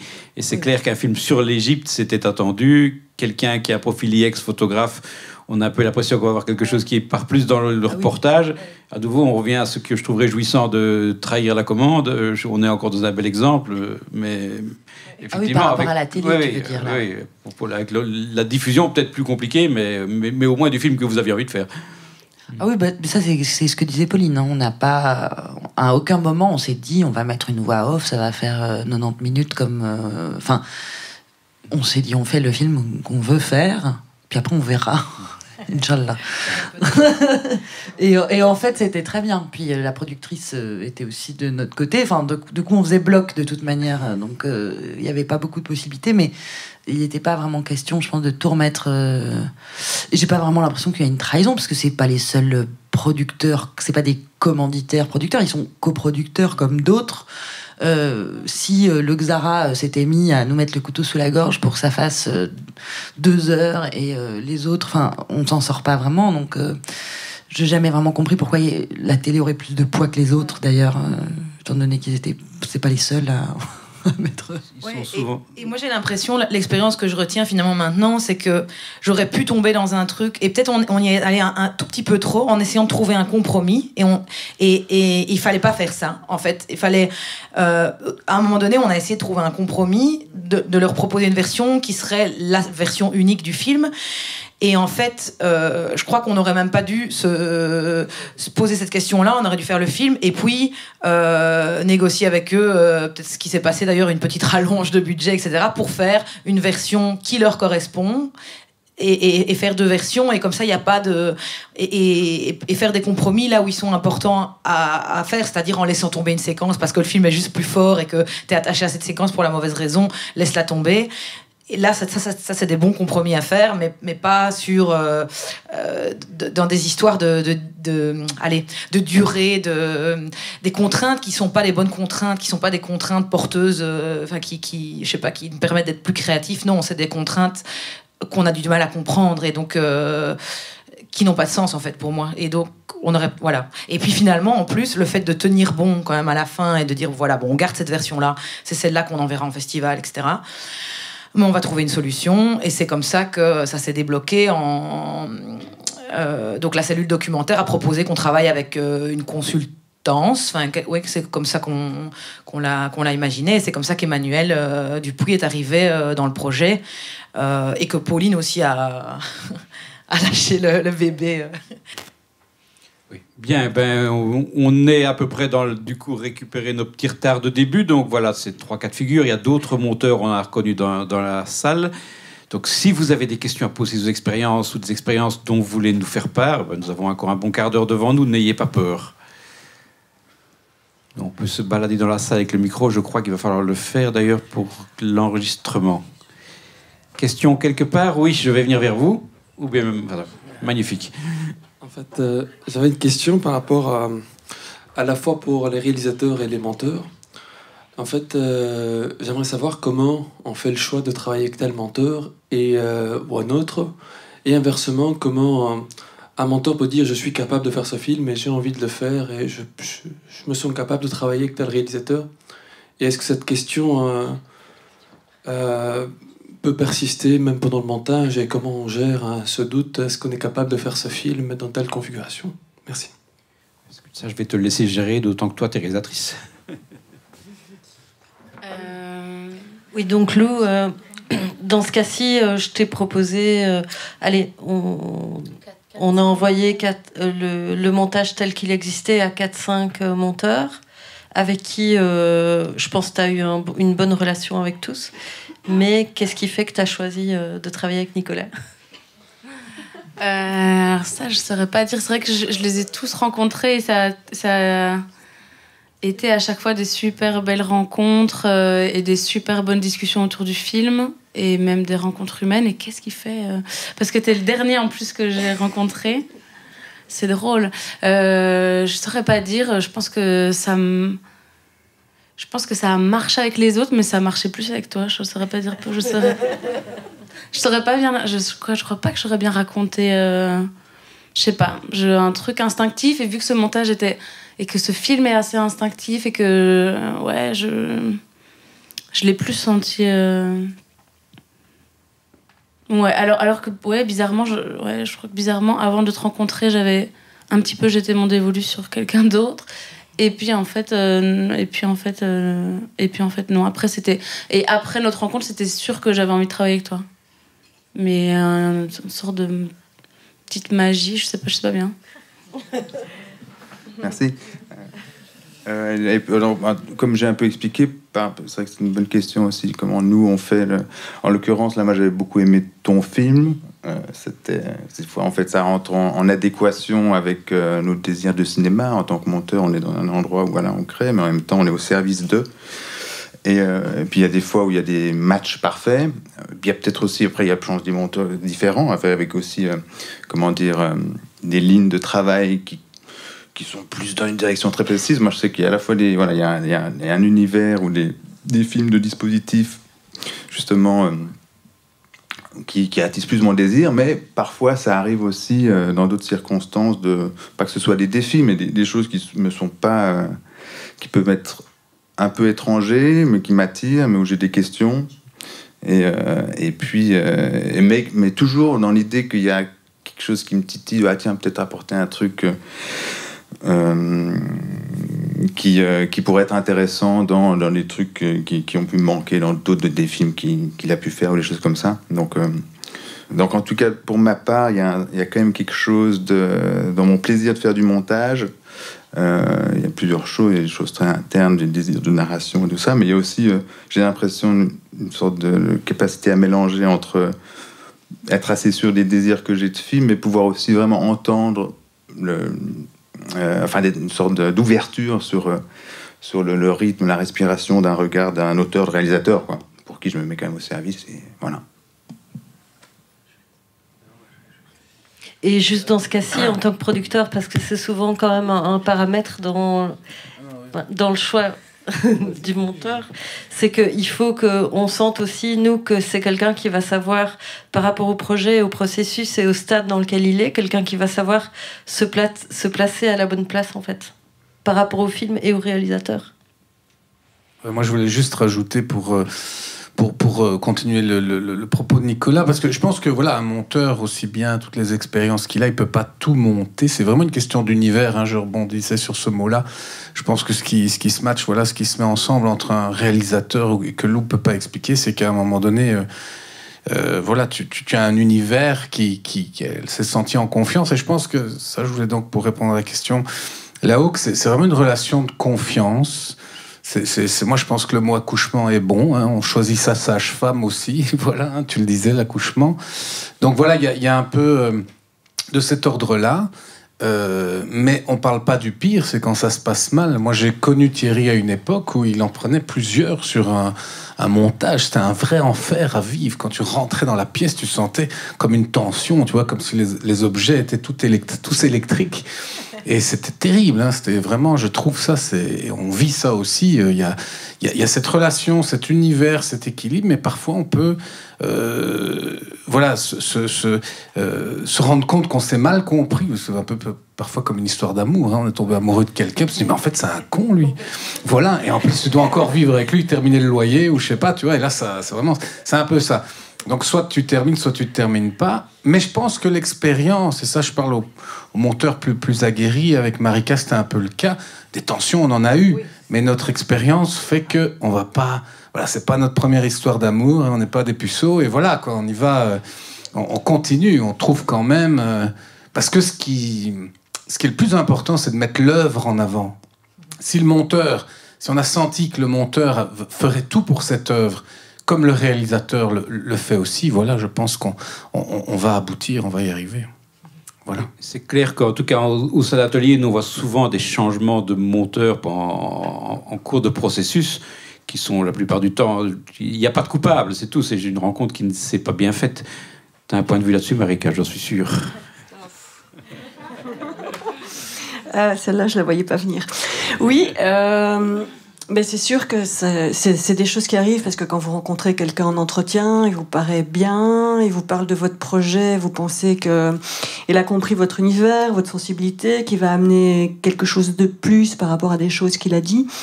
Et comme dit Idriss, une fois qu'on est devant la table de montage, ben, parfois c'est le cas, parfois c'est pas le cas. C'est pas toujours évident en fait. C'est une relation qui se construit. C'est pas juste une rencontre, c'est une relation vraiment qui se construit dans le travail. Et c'est difficile d'avoir une relation monteur-réalisateur où il n'y a pas de conflit. C'est bizarre, c'est comme un couple où il n'y a jamais de conflit. C'est bizarre, quoi. Il y a un moment... parce que, bon, voilà, un réalisateur, en général, il veut tout garder, il veut pas enlever. Donc, à un moment, il faut quand même... voilà, il faut à un moment se confronter, quoi. Donc voilà. L'espace, par ailleurs, joue un rôle. N'oublions pas que c'est microscopique, généralement, une salle de montage. Et donc, je trouve que ça joue énormément à renforcer l'attention. C'est vraiment ces 2 mètres carrés, c'est un huis clos infernal. Les deux Pauline là-dessus, elles en pensent quoi? Nous, on a monté dans une cave. Donc sans fenêtre sur le monde extérieur. On était obligés de s'entendre à un moment donné, quoi. Mais oui, je crois qu'on a toutes les deux des tempéraments assez forts et des grandes gueules. Et donc oui, ça, évidemment, s'il n'y a pas ce moment d'éclat, d'ailleurs, on n'avance pas. Dans ces moments d'éclat, parfois, il y a quelque chose qui se dénoue et c'est fabuleux. Et même moi, en tant que personne, comme c'était la première expérience, j'ai l'impression que j'ai grandi humainement. Tu vois, tu disais, vous avez l'expérience, donc tu sais que c'est le bien du film qui compte. Mais malgré tout, moi, j'ai dû apprendre sur moi, à m'ouvrir à la vie des autres. Qui finalement compte autant que le tien si tu as envie de faire le meilleur film possible. Et ça, c'est génial. Tu dis que tu as appris parce que c'est ton premier film, mais en fait, chaque expérience, on apprend toujours de toute façon. Enfin, chaque film est différent, chaque réalisateur est différent, tu t'adaptes différemment. Mais voilà, tu vas continuer à apprendre. Normalement, il n'y a pas de souci. Et c'est pour ça que je parlais au début, et toi, tu as vécu l'expérience avec Emmanuel, avoir une troisième personne en dehors du conflit. Tu vois, qui, elle, vient dire, mais c'est quoi l'histoire que tu veux raconter? Ça apaise aussi, parce que finalement, ça remet les choses au centre. Finalement, on est là pour raconter une histoire, faire passer des émotions. Voilà, et quelqu'un qui a une sagesse, qui a vécu beaucoup d'histoires, je trouve que ça, c'est... Maintenant, c'est pour ça qu'avec Thierry, ça se passe bien. Je ne suis pas seul avec lui. Voilà, parce que c'est un type particulier. Mais avoir... Voilà, je pense que vraiment c'est ça. On est des raconteurs d'histoires, des passeurs d'émotions, et je pense qu'il faut, il faut vraiment créer quelque chose dans cette salle de montage, dans cette cave, parce qu'on est presque tous dans des pièces spéciales, hein, ça c'est vrai. Et voilà, et avoir cette volonté de raconter une histoire à plusieurs. Voilà. Tu évoques ton expérience, la différence peut-être entre les 2 projets aux Exprimés de la table et le vôtre, c'est que vous aviez finalement une production pas plus expérimentée que vous et assez complice. De ce côté-là, tu es ta productrice, puis Dérive est arrivé.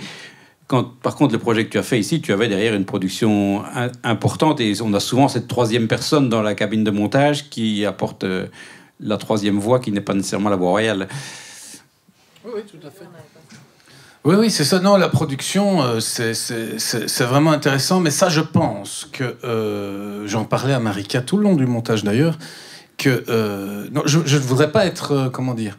Moi, j'ai cette chance dans cette carrière d'avoir une longue carrière de monteur.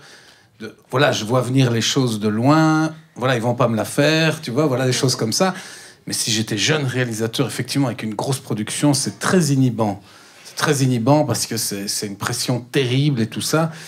C'est à la fois, ça peut être une machine de guerre pour évoluer, mais à la fois, voilà, ils ont une façon de mettre la pression qu'il faut pouvoir supporter, quoi. Voilà. Donc ça, j'avais déjà beaucoup d'expérience de montage là-dessus. Donc ça, honnêtement, je sais pas quoi répondre. Ils intervenaient quand? La production, c'est dès le début, dès le tournage, ils regardent les rushs, ils s'inquiètent, évidemment, du chemin que ça prend. Et alors, finalement, tu passes beaucoup de temps à les rassurer. Ne vous inquiétez pas, on fait bien un film. Et donc, voilà, c'est un peu ça. Donc ça, c'est le travers d'une grosse production, enfin, d'avoir une production d'expérience, qui en plus sont ceux qui... c'est les films de la passerelle qui produisent Thierry, qui sont habitués à mettre une pression terrible sur ce type. Je sais pas comment il fait, parce qu'il est ingérable, et donc il faut lui mettre une pression de 10 tonnes, et ça ne lui fait toujours rien. Mais quand toi tu l'apprends, là, ça fait mal, c'est lourd. Donc, voilà. Mais d'un autre côté, après, ça démultiplie le message, l'histoire. C'est ça l'avantage, effectivement. Ça permet de faire un travail, ben voilà, comme je disais, l'autre film, c'était en 6 mois. Et ben là, on a fait de 10 semaines, enfin en 12 semaines, on a fait 10 semaines, on a pris des petits temps de pause pour prendre du recul. Mais c'est tout ce même travail en 10 semaines. C'est ça, l'avantage. Voilà. Mais la relation de confiance n'est pas forcément innée. Et je comprends que beaucoup de réalisateurs, ça casse aussi avec le producteur, la relation de confiance. C'est vraiment une troisième voie qu'il faut pouvoir entendre, mais on peut pas... Encore une fois, mais je trouvais que ta réaction était bien, c'est de dire finalement, se poser la question, tiens, ok, quelqu'un a dit quelque chose, faut pas le prendre, se dire, bon, je suis réalisateur plus intelligent qu'eux, machin, non. Mais effectivement, il y a une voix et il faut l'écouter, il faut pouvoir aller dans le compromis, mais répondre qu'à une seule voix n'a pas de sens. Tu ne peux pas répondre qu'à ce que la monteuse te dit, ni ce que toi, ton cœur te dit, ni le producteur, ni la télé, parce que tu ne feras pas alors le bon film. Chacun, et ici, ça nous est arrivé dès la première vision. En fait, Emmanuelle était là, elle avait bien résumé, elle a dit, en fait, vous ne voyez pas le même film tous ici. Tout le monde a son film en tête différent, le producteur, la télé, tout ça. Mais c'est pas grave, c'est bizarre, mais c'est pas grave, voilà. C'est vraiment comme un groupe de musiciens, je pense, vraiment, c'est vraiment ça, quoi. Il faut trouver à un moment donné un dénominateur commun important, mais pas des compromis trop importants dans un seul sens, parce que là, je l'ai déjà fait, et tu l'as constaté, là, tu le dis dans tes versions, après, c'est... Le film, bah oui, le film n'est plus... C'est plus le film, en fait, voilà. Il y a quelque chose de très imparfait dans le documentaire. Nicolas disait une page blanche, tout ça. Voilà, c'est quelque chose de très... C'est une vraie dentelle à faire, un documentaire. On a imaginé quelque chose dans l'écrit. Moi, j'ai déjà vu aussi des réalisateurs, là où oui, j'ai déjà lu des trucs où quelqu'un a écrit tout un bazar sur un personnage, et puis c'est fini, au tournage, lui est parti. Alors qu'est-ce qu'on fait, quoi? Voilà, on a maintenant des sous, une caméra, et qu'est-ce qu'on fait? Le personnage n'est plus là. Il y a moyen, il y a quand même... Enfin, je veux dire, tant qu'on a l'histoire, l'émotion, on trouve un autre personnage et on fait passer, voilà. C'est la même chose tout le long jusqu'à ce que ce film soit monté, quoi. Il y avait une question par là, je pense. Non, c'est juste pour savoir, est-ce qu'on n'est pas peut-être mieux de ramer toute seule avec des... Parce que j'entends parfois aussi des... Comme vous dites, ça peut casser surtout quand on doit faire des dossiers, ça prend beaucoup de temps, et puis on a beaucoup de refus, etc. Peut-être on est mieux justement de filmer à tout prix, comme on dit, et faire tout toute seule, et puis éventuellement faire venir, si c'est possible, à un moment, mais un monteur, ou... Enfin, ça, minimiser ces contraintes-là qui cassent parfois, en fait. Mais voilà, parce que là, je précise, je parlais juste d'une expérience particulière avec une boîte habituée à des films internationaux, mais je pense que Julie, moi je trouve ça formidable, hein, le boulot de Julie. J'ai déjà rencontré des réalisateurs, je me dis, voilà, c'est chez qui viennent de commencer, qui émergent comme ça, et je dis, c'est merveilleux, parce qu'elle va... je trouve qu'il y a une sensibilité avec Vincent, là, comme ça, de faire... Parce qu'il y a aussi une beauté comme ça dans une première fleur et d'être bien accompagné. Parce que j'ai peut-être mal répondu, je pense qu'on peut toujours avoir un producteur, et tu vas le dire, mais il faut être bien accompagné. Oui, moi pour le coup, j'avais une productrice dès le début et c'était hyper précieux parce que, comme le disait Pauline, elle a défendu le film qu'on voulait faire auprès des coprods, donc elle nous faisait confiance, on lui faisait confiance, et il y avait cette relation-là qui est hyper porteuse. Et c'est tellement dur d'arriver à trouver les fonds, justement, c'est tellement long que c'est juste plus chouette d'être accompagné par des gens qui croient aussi au projet qu'être tout seul dans son coin. Enfin, j'ai l'impression. Ouais, mais en fait, c'est la même chose que d'imaginer l'artisan, l'artisanat, l'industrie. Voilà, c'est un peu ça, hein, la production. C'est bien de trouver au niveau où on est le bon interlocuteur, quoi. Voilà. Je trouve que voilà, chez Julie, c'est vraiment la naissance. Voilà. Le whip, il y a aussi une sorte d'accompagnement un peu, mais là, c'est plus la révélation. Voilà, non, mais c'est-à-dire de se révéler réalisateur, etc. Donc je trouve qu'il y a plein d'étapes, et voilà, des productions. Et après, on peut attaquer, moi c'était mon cas, mais c'est maintenant, là j'ai presque 40 ans, voilà, je prends une boîte que je connais de l'intérieur comme monteur, donc voilà, en qui donc j'ai cette confiance-là, mais j'avoue que si je ne les connaissais pas de l'intérieur, je n'aurais pas été vers eux, parce qu'ils sont... Voilà, ils sont intimidants, il faut se battre et tout, c'est un vrai truc de requin, là, voilà. Mais c'est intéressant. Je ne l'ai pas fait pour m'amuser à me faire bouffer, c'est parce que il y a ils peuvent décupler. Voilà. Moi, pendant de longues... Enfin, mes 2 autres trucs, j'ai vraiment fait de l'artisanat, on a brodé et tout. Mais, à un moment donné, dans les moyens d'arriver au but, dans les moyens de promotion, parce que c'est super de faire un film, mais après, qu'est-ce qu'on rame pour qu'il soit vu, et tout ça, et tout ce qui suit et tout. Moi, j'avais besoin maintenant d'un accompagnement beaucoup plus professionnel et qui n'a pas peur de gros projets. Parce que voilà, moi, j'aime les gros projets. Je fais des films où il y a plusieurs personnages et tout ça, des logistiques importantes, quand il faut voyager, etc. Là, le dernier, c'était en Belgique, mais... Donc voilà, je sais que je veux attaquer des trucs durs comme ça. Et donc j'essaye de travailler avec cette boîte-là, une relation de confiance où ils oseront prendre le risque à un moment donné de se dire « Ok, tu dois voyager, il n'y a pas encore de sous, ben on t'envoie, on te passe une équipe et tout. » Voilà. Quand on démarre, on doit se démerder tout seul. Hein, donc voilà, c'est un peu ça. Je pense qu'à chaque étape, il y a quelque chose qui peut se créer. Et voilà, peut-être que je serai avec encore eux dans 2 ans, peut-être pas du tout. Voilà, que je vais... sentir une relation de confiance avec une nouvelle production. Voilà. Oui, il y a encore une question dans le fond, je pense. Contre-jour est mieux. Alors, j'ai posé une question pour le début, comment on se choisit. Là, j'aimerais poser une question pour la fin. Comment on décide qu'un montage est fini et surtout, dans une configuration où il n'y a pas de deadline, où il n'y a pas de production. En fait... moi, ce que j'aimerais savoir, et surtout c'est une question d'un point de vue du monteur, c'est que lorsqu'il n'y a pas de deadline et que le réalisateur n'est pas satisfait des différentes versions et que ça fait des mois qu'on travaille, voire des années, est-ce qu'on finit à un certain moment de mettre une deadline qu'on fixe nous-mêmes? Comment on gère en fait cette problématique lorsqu'il n'y a pas de deadline pour une livraison? Et on a un réalisateur qui a envie d'encore d'essayer, et qu'on n'a pas envie d'abandonner le projet. Comment on gère cette problématique? Merci. Personne ne veut te répondre. Mais moi, je peux parler juste d'une expérience personnelle. Il y a une deadline naturelle, c'est qu'à un moment donné, tu réserves quand même des studios pour le mix. Enfin, moi, le dernier, c'est comme ça qu'il s'est terminé. C'est que, en plus, j'avais reculé. Hein. Mais le mixeur, à un moment donné, il m'a dit, écoute, là, moi, c'est fini. Hein. J'ai réservé cette période. J'ai déjà usé des jours de congé à cause de toi, de l'autre période que tu avais réservée et que tu n'es pas venu. Il m'a dit, voilà, 1er janvier, je mixe. N'importe quoi, mais je mixe.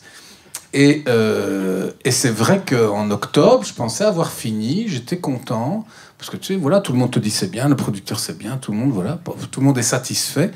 Et puis voilà que je commence maintenant, on parlait des fameuses précieuses visions, là, entre, on va dire, comme tu disais, il ne faut pas forcément quelqu'un qui est monteur ou réalisateur à la vision. Moi, je travaille avec plein de profils différents, effectivement. Pour moi, la vision, c'est très, très important de choisir les personnes, tu l'as dit. Mais à la fin, je le montre à ma famille, des amis, pour voir. Et là, j'étais vraiment surpris, c'est hippie, j'ai rien. Alors, t'as beau t'énerver, ils vont pas mieux comprendre. Donc, voilà, aux deuxièmes visions d'amis qui n'ont toujours rien compris, j'ai compris que les premiers avaient raison. Donc, même si tous les professionnels avaient dit que c'était bon. Tu vois, donc là, c'est compliqué comme truc. Et donc là, on était en octobre. C'est là que, oui, je pense que le montage, le mixage devait être en novembre ou quoi. Et j'ai reculé le plus loin que je puis. Je lui ai dit janvier. Et là, franchement, je suis passé dans un trou noir terrible parce que, comme je dis, j'étais pas bien dans la réalité sur ce film-là. Et je ne savais plus comment être aidé. Je voyais vraiment trouble. Et c'est là, hein, vraiment, là, c'est Marika à qui un jour j'ai dit, écoute, regarde. Et puis, c'est tout cet accompagnement. Voilà, on a remis les pieds sur terre d'histoire où on a regardé chaque séquence. Elle m'a redécrit l'histoire qu'elle voyait. Et en fait, en me racontant tout haut l'histoire qu'elle avait eue en regardant mon film, j'ai retrouvé l'histoire que je voulais raconter. Voilà, c'est ça. Et donc, je suis reparti en montage, tout seul, abandonné de tous. Non, c'est vrai, il n'y a plus de production, plus rien. Donc, il fallait finir tout seul. Voilà. Et puis, j'ai remonté ce truc, je lui ai remontré. Hein, au bout de 2 jours, je crois même, ça allait très vite. Elle voulait pas le regarder parce que non, écoutez, je te dis qu'il fallait 3 semaines pour faire ce truc. Mais elle m'a tellement éclairé dans l'histoire que je sais pas, il y a un truc qui s'est passé. Et je pense que ça, c'est pour répondre à la question. Il y a un feeling à un moment donné. Je sais pas comment toi tu le vis ou Lou quoi. Il y a un moment donné où je sais pas, il y a un truc qui se passe. Il y a plus rien qui m'inquiète. Je sais que j'ai trouvé quoi. Voilà, je sais pas. Moi, c'est un feeling. C'est voilà. Je sais pas pour les autres réalisatrices, réalisateurs. Oui. La fin, là, ça s'est passé un peu... Ouais. On avait une deadline, on l'a tenue, mais en même temps, j'ai accouché 2 semaines plus tard, donc il n'y avait pas trop de... Le final cut, c'était un peu... c'est ça, où il n'y a pas de film, parce qu'il faut que je termine les choses quand je les commence, donc voilà. Et puis après, ça j'ai découvert aussi, mais un film documentaire, quand tu as beaucoup d'heures de rush comme ça, tu pourrais monter 15 films différents. Enfin, et donc il n'y a pas moyen de terminer jusqu'à avoir cette petite étincelle où tu te dis voilà, ça sera ça, parce que c'est ce film-là. Et oui, il y aurait moyen d'y travailler encore des mois et des mois et des années, mais en fait non, c'est juste pas possible. Enfin. Je sais pas, Lou, là, toi, quand est-ce que tu as su que c'était le bon? Que c'était la bonne version. Mais moi, je suis assez d'accord avec vous deux, parce que c'est vrai que c'est un espèce de feeling. À un moment donné, c'est vrai, quand tu dis qu'il n'y a plus rien qui t'inquiète, c'est assez juste. Et en fait, on s'est donné... on a terminé une première période, et c'était vraiment un truc de... C'est toi, Julie, qui appelle ça de la dentelle, quoi. Vraiment un truc très précis. Et puis après, on s'est revus, on s'est laissé une ou 2 bonnes semaines quand même, et puis on avait quand même encore dégagé 2 jours pour se dire au pire du pire du pire, et on s'est quand même vu.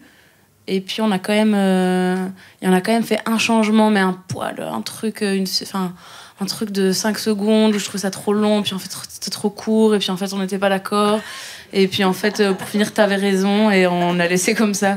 Mais on avait quand même besoin de ces 2 semaines et de ces 2 jours quand même bloqués encore dans la salle pour se voir, pour être sûr que on était ok. Mais moi c'est vrai que je partage ce sentiment de, à un moment donné, je suis ok, quoi.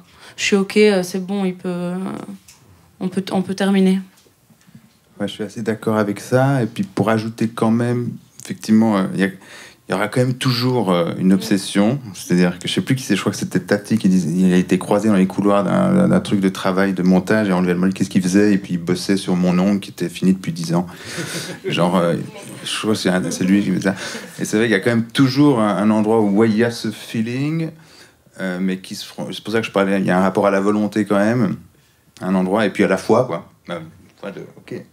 Mais puis dans le détail, c'est vrai qu'il y a un moment donné où tu sais, par contre, les choix que tu as faits, je crois, et tu te retrouves face à des moments où, effectivement, par des visions de compréhension, où tu sais pourquoi tu les as faits, surtout. Alors, voilà, il reste des choses qui te titillent, qui nous titillent toujours, je crois, mais par contre, il y a quand même, sans avoir pu dégager l'infinité de versions possibles, il y a un endroit où tu sais, en tout cas, pourquoi tu as fini par regarder ça, et que ça avantage ça, et désavantage un peu ça.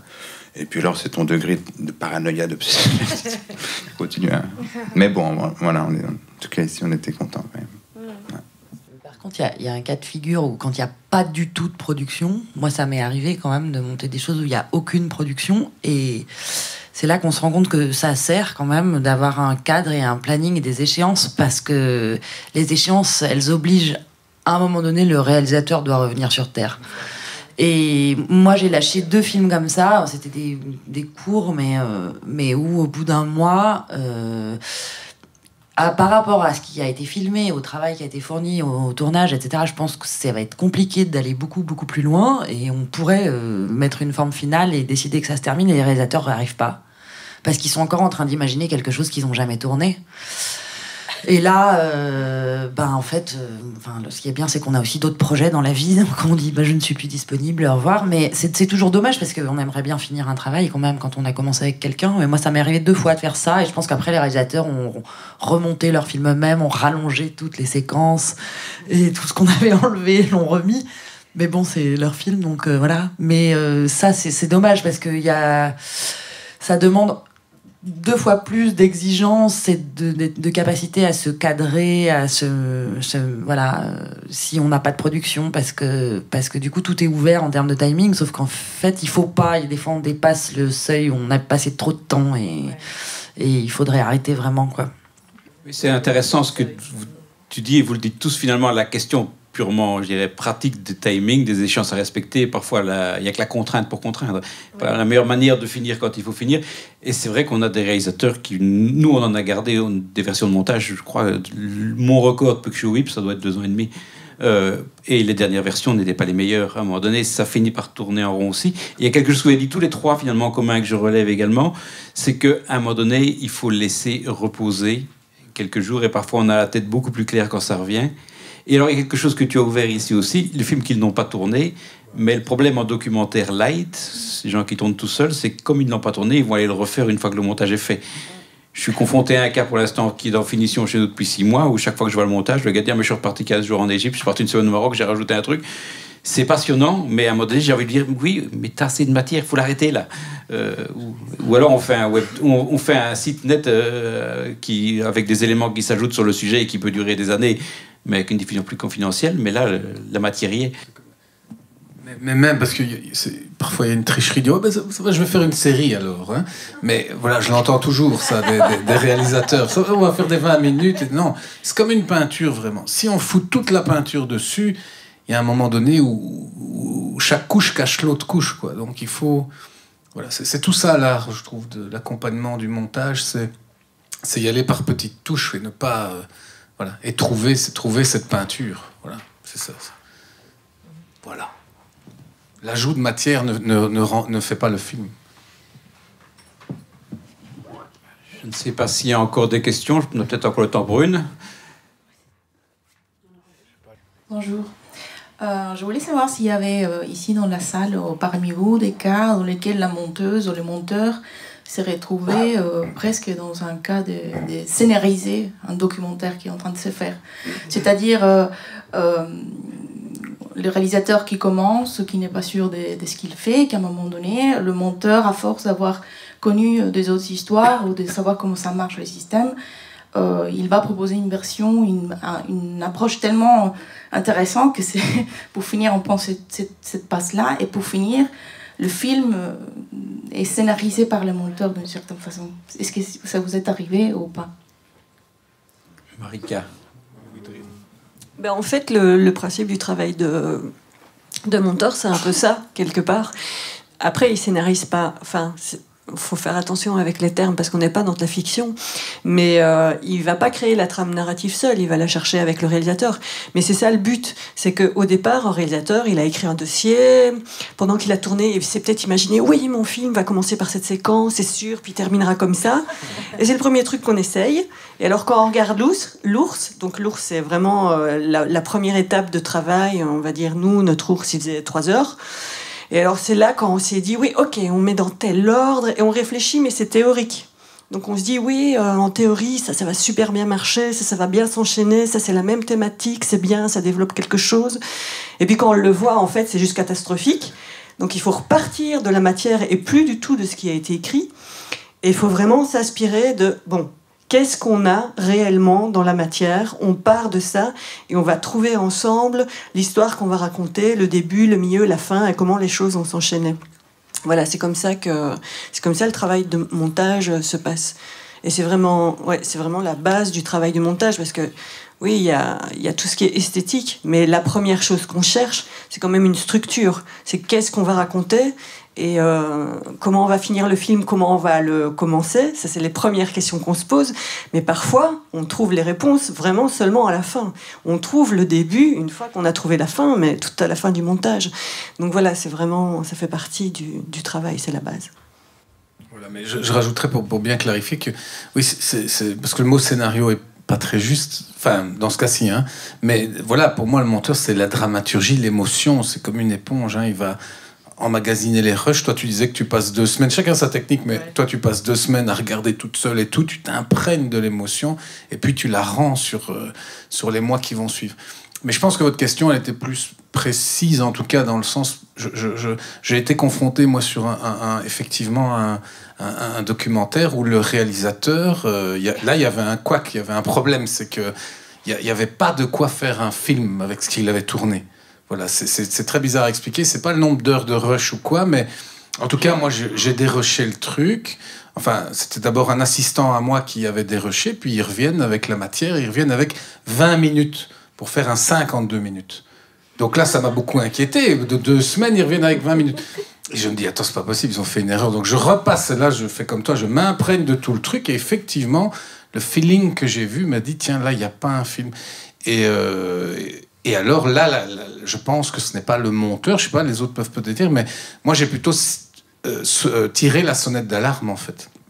Et la production, alors, a cherché quelqu'un pour accompagner ce réalisateur. Voilà. Je pense que chacun son truc, parce que c'est comme je le disais tout à l'heure, si on donne tout le pouvoir à un seul de dire, ben moi c'est mon histoire ici, donc elle prend le film de l'autre, elle dit c'est mon histoire et tout. Oui, elle a une vision du film, mais voilà, une Pauline n'est pas une autre. Hein, on fera ce jeu de mots-là, alors, hein, voilà, c'est tout. Donc elle a son univers, il faut vraiment le respecter. Nous, pour le coup, on l'a vraiment construit ensemble, mais je trouve qu'il y a quand même c'est pas un scénario, mais cet exercice d'écriture. Et donc, on a écrit le film à deux, en fait. Enfin, au final, ouais. Oui, parce qu'en plus, il y avait quand même une question, nous, dans notre cas, c'est-à-dire que toi, on a fait une grosse pause pendant le montage de 2 mois, et Pauline a retourné des choses. Parce qu'on a fait toute une vision de rush et un premier ours, et on avait besoin de quelque chose qui structurait vraiment, et qui faisait bien comprendre... Il manquait quelque chose qui existait pour un personnage qu'ensuite elle a refilmé pour tout le monde, c'est-à-dire chaque personnage se voit, regarde des archives de la Révolution où il se voit en train de parler à cette époque-là, etc. et où ils arrivent, en fait personne ne se reconnaît et tout le monde est un peu sidéré par ce qu'il disait il y a 3-4 ans. Et ça, c'est quelque chose qu'elle a retourné, mais qu'on a décidé ensemble parce que on cherchait ensemble la structure et donc mais je pense qu'on a vraiment écrit, ouais, pour le coup, la structure du film comme ça, quoi. Puisque nous, notre fonction d'atelier, c'est qu'on en voit quand même passer beaucoup. Et pour répondre presque arithmétiquement à votre question, oui, tous les ans, sur la quinzaine de films qu'on aide, il y en a 2 ou 3 qui doivent énormément de leur rigueur narrative à un monteur qui a sauvé un réalisateur qui, avec grosso modo, savait ce qu'il voulait raconter, mais n'en trouvait pas le fil narratif. Donc, d'ailleurs, de temps en temps, on constate qu'un monteur est devenu co-réalisateur, c'est pas toujours un hasard.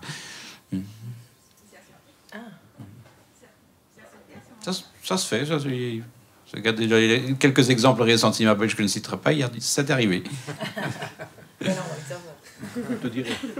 Mais je crois malheureusement qu'il y a une séance à 3 heures, donc c'était très... En tout cas, je vous remercie. Moi, j'ai trouvé ce que vous me racontiez très intéressant. J'espère que vous avez passé un après-midi instructif et amusant. On est encore dans le couloir quelques minutes ensuite pour la discussion. Merci à tous d'être venus en tout cas.